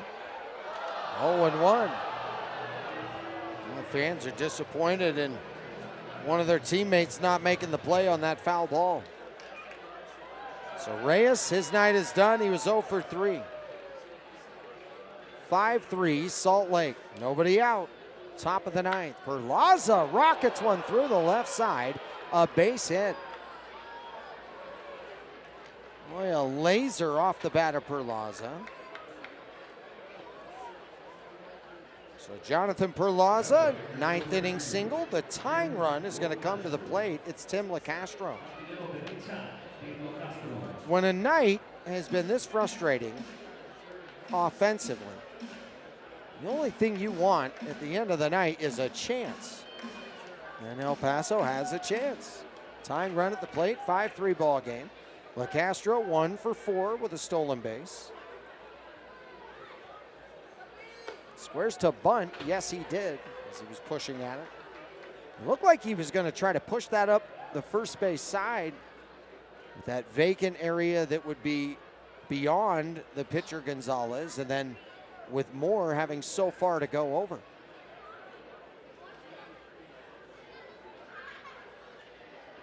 Victor Gonzalez with the 0-1. LaCastro grounds it sharply left side through the hole, base hit. Rounding second and holding right there is Perlaza. And trouble looming here in the top of the ninth. The first 3 have reached. Well, that was just past Guzman, who was in, and just out of the reach of Stevens, who was hustling towards the hole. Here's Clay Dungan. Walked in the first, 0 for 3 cents. Corners in, middle infielders back.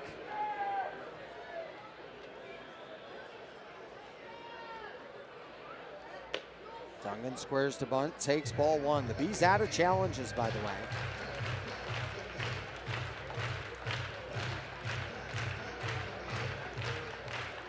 Dungan, a .261 hitter with runners in scoring position. If he drops it down, he can move the tying run into scoring position, but he squares up and pulls back. That pitch is high, and Gonzalez down 2-0. Victor's had a few outings where the wheels might have wobbled a little bit, but he was usually able to tie it up. So while the wheels wobbled, he would eventually come out on top. 2-0 is bounce foul left side, and it's 2-1. Victor Gonzalez, the former Ogden Raptor. All the way back in 2014 and 15. He was in the Dodgers system. Helped the Dodgers win the World Series in 2020. He was the winning pitcher in Game 6 of that World Series. Corners creeping in. Dungan squares up again, pulls back at the knees, 2-2. What do they do now?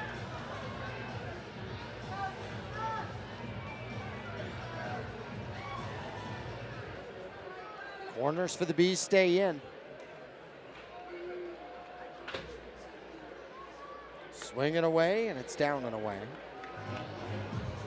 Count full. Gonzalez just has not been able to locate his well as he's wanted to here so far. The Salt Lake Bees have 8 double plays that they've turned during the series this week. It's popped up foul. They'd love to get a twin killing right here. As for Salt Lake, those 8 double plays, the most in the league during this week.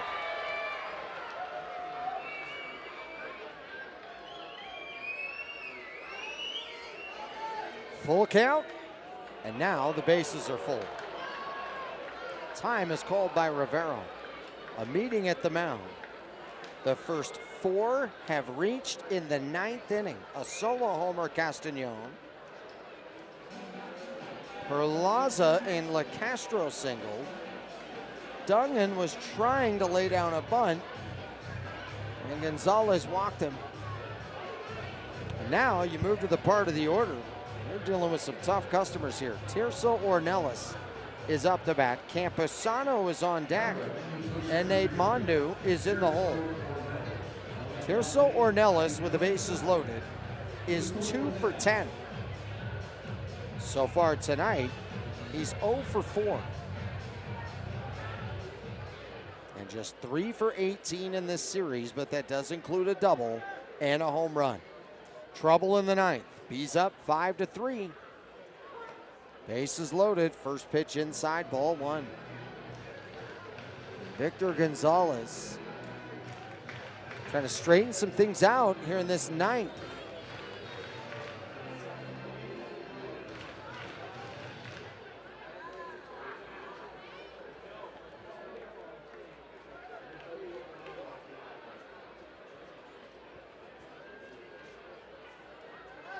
The 1-0. Ornelas grounds it to second. Moore fumbles, goes to first. They get an out. A run comes in to score, but they are unable to get a double play. Perlaza is in. LaCastro to third and Dungan to second. Boy, that was set up to go 4-6-3. He still does get an out. Great job to recover to make sure they at least get one out. Now what do you do with Campusano and you have first base open here? The infield is going to come in.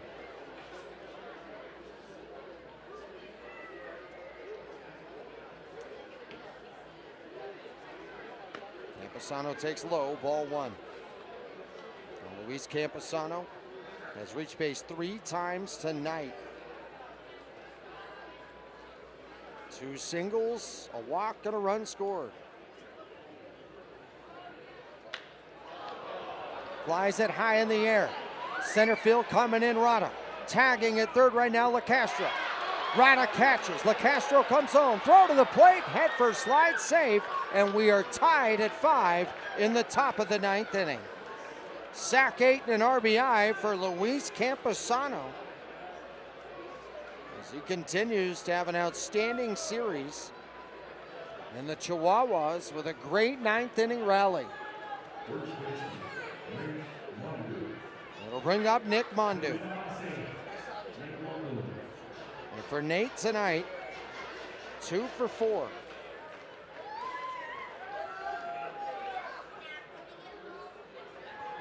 Mondu, left-hand batter, ready. 5-5 ball game. Fouls back the first pitch, 0-1. The Bees entered this 9th up 5-2.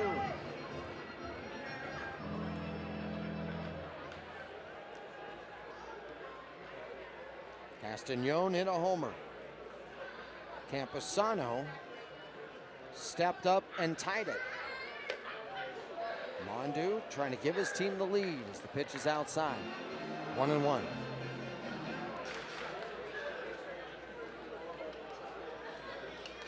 Mondu, a .324 hitter with runners in scoring position.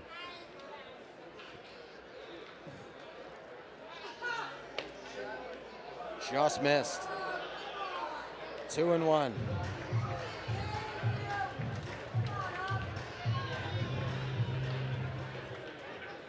Gonzalez having to battle hard. Trying to keep this thing even going to the bottom of the 9th. Mondu fouls it away, 2-2. Mondo with some magnificent plays at first base. He's had some timely hits tonight to go with it. He was shaken up earlier after making a stellar play, stayed in the game. Mondo grounds it sharply, left side, backhand stop. Stevens, throw to first in time. Inning is over, but this game is tied. A sac fly and an RBI by Luis Camposano as it brought in LaCastro. 5-5. We go to the bottom of the ninth on KMYU.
These two teams don't know any other way. This series has been oh so tight. This is now the third game of this series that has been tied at some point in the ninth inning. The Bees and the Chihuahuas, 5-5 ball game, bottom of the ninth. Raul Brito, the new pitcher on for the Chihuahuas. He's the fourth pitcher employed. Higginbotham tonight for the Chihuahuas. 2 innings, gave up just 1 hit, struck out 4.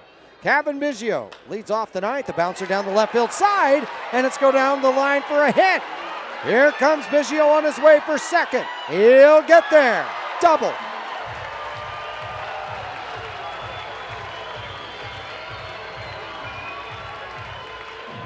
For Biggio, that's his first hit of the night, but he has had a great impact on this game. His hustle is second to none, and he knows right off the bat, he gets out of the box and gets on the move, he's going to put himself in a scoring position. That's a great way to start this inning. And here is Sebastian Rivero. Squares to bunt, puts it down. It's the catcher Camposano with it, throws to first in time. He was looking to third initially. Biggio's going to get there.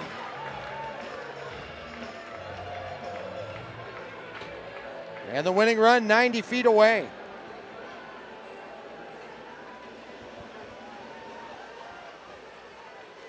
Well, Tucker Flynn is now walking back to the dugout. And coming out is Carter Keyboom. Meeting at the mound right now. Carter Keyboom has been exceptional. The last time that the Salt Lake Bees sent this place into one of its best walk-off frenzies, it was off the bat at Carter Keyboom. For Carter Keyboom, a 22-game on-base streak, an 18-game hitting streak.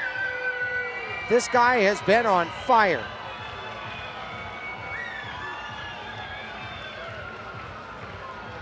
We'll see what they're going to do here. So having a conversation about how they want to play this. It's a 5-5 game in the bottom of the ninth inning.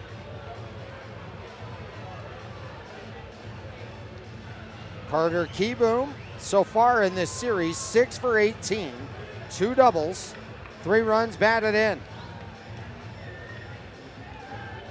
That hot stretch that he has been on, it's been remarkable. Now they're going to go with an infielder glove here at this moment for Jonathan Perlaza. We'll see how they're going to play this here. Perlaza,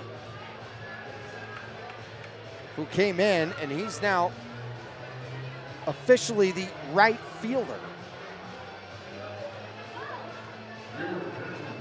And on top of that, LaCastro is at first.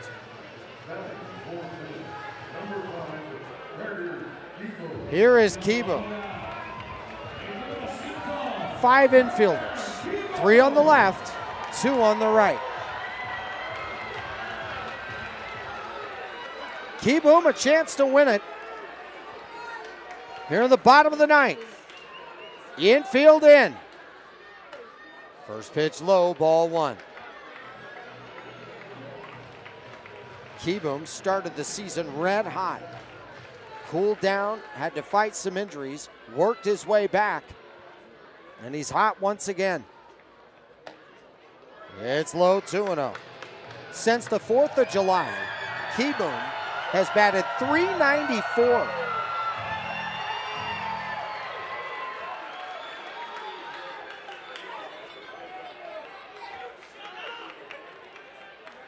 The 2-0. 3-0. The outfield, kind of with the left fielder and left center, right fielder and right center.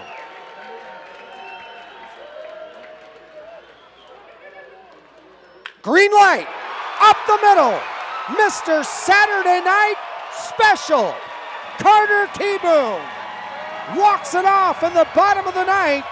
6-5 the final, and the winner is Salt Lake.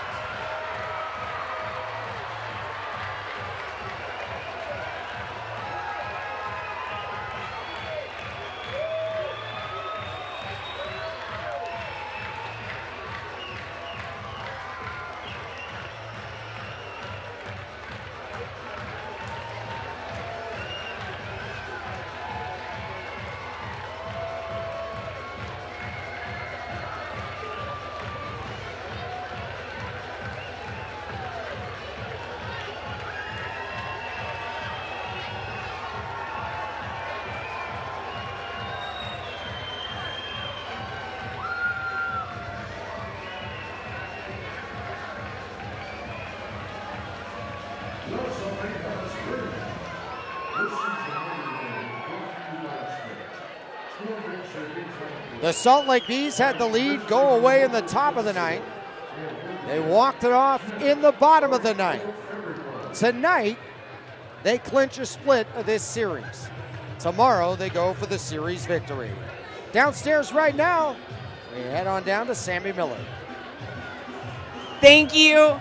Thank you so much, Tony.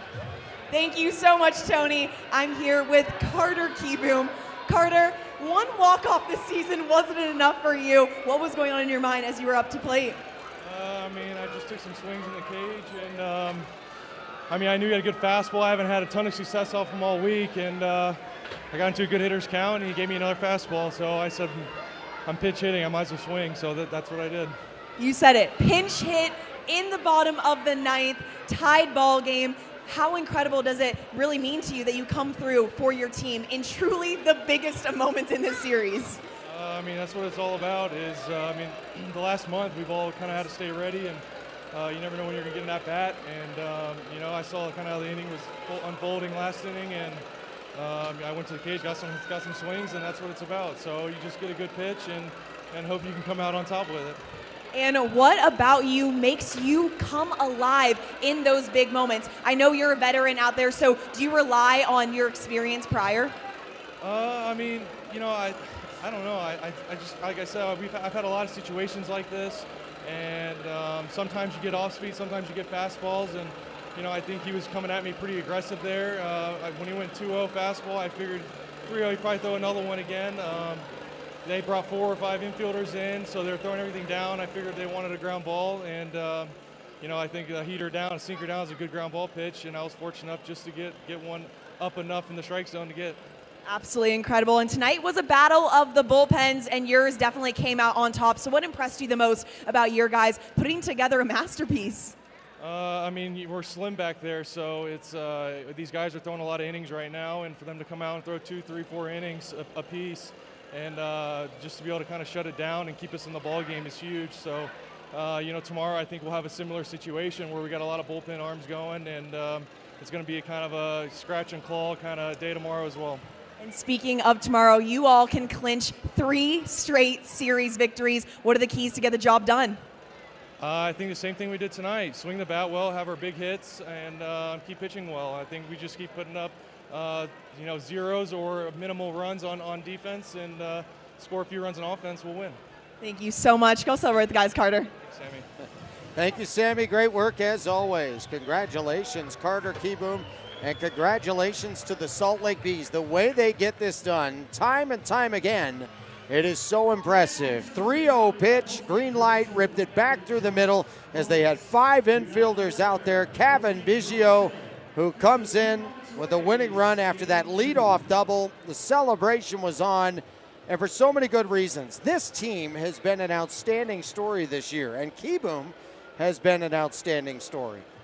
And the Bees just keep finding ways to win baseball games, and that was the case again tonight. They've had 2 bullpen games in this series, each of them with Salt Lake being victorious. They have 8 double plays during the week, the most in the Pacific Coast League.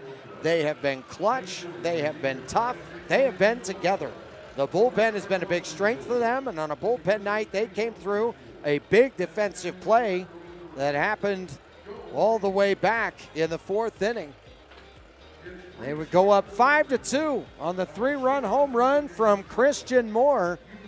And when the lead went away in the top of the 9th inning, the Bees came up with the big plays to get the victory in the bottom of the 9th. They walk it off, 6-5 the final. We'll see you tomorrow. The winner is Salt Lake.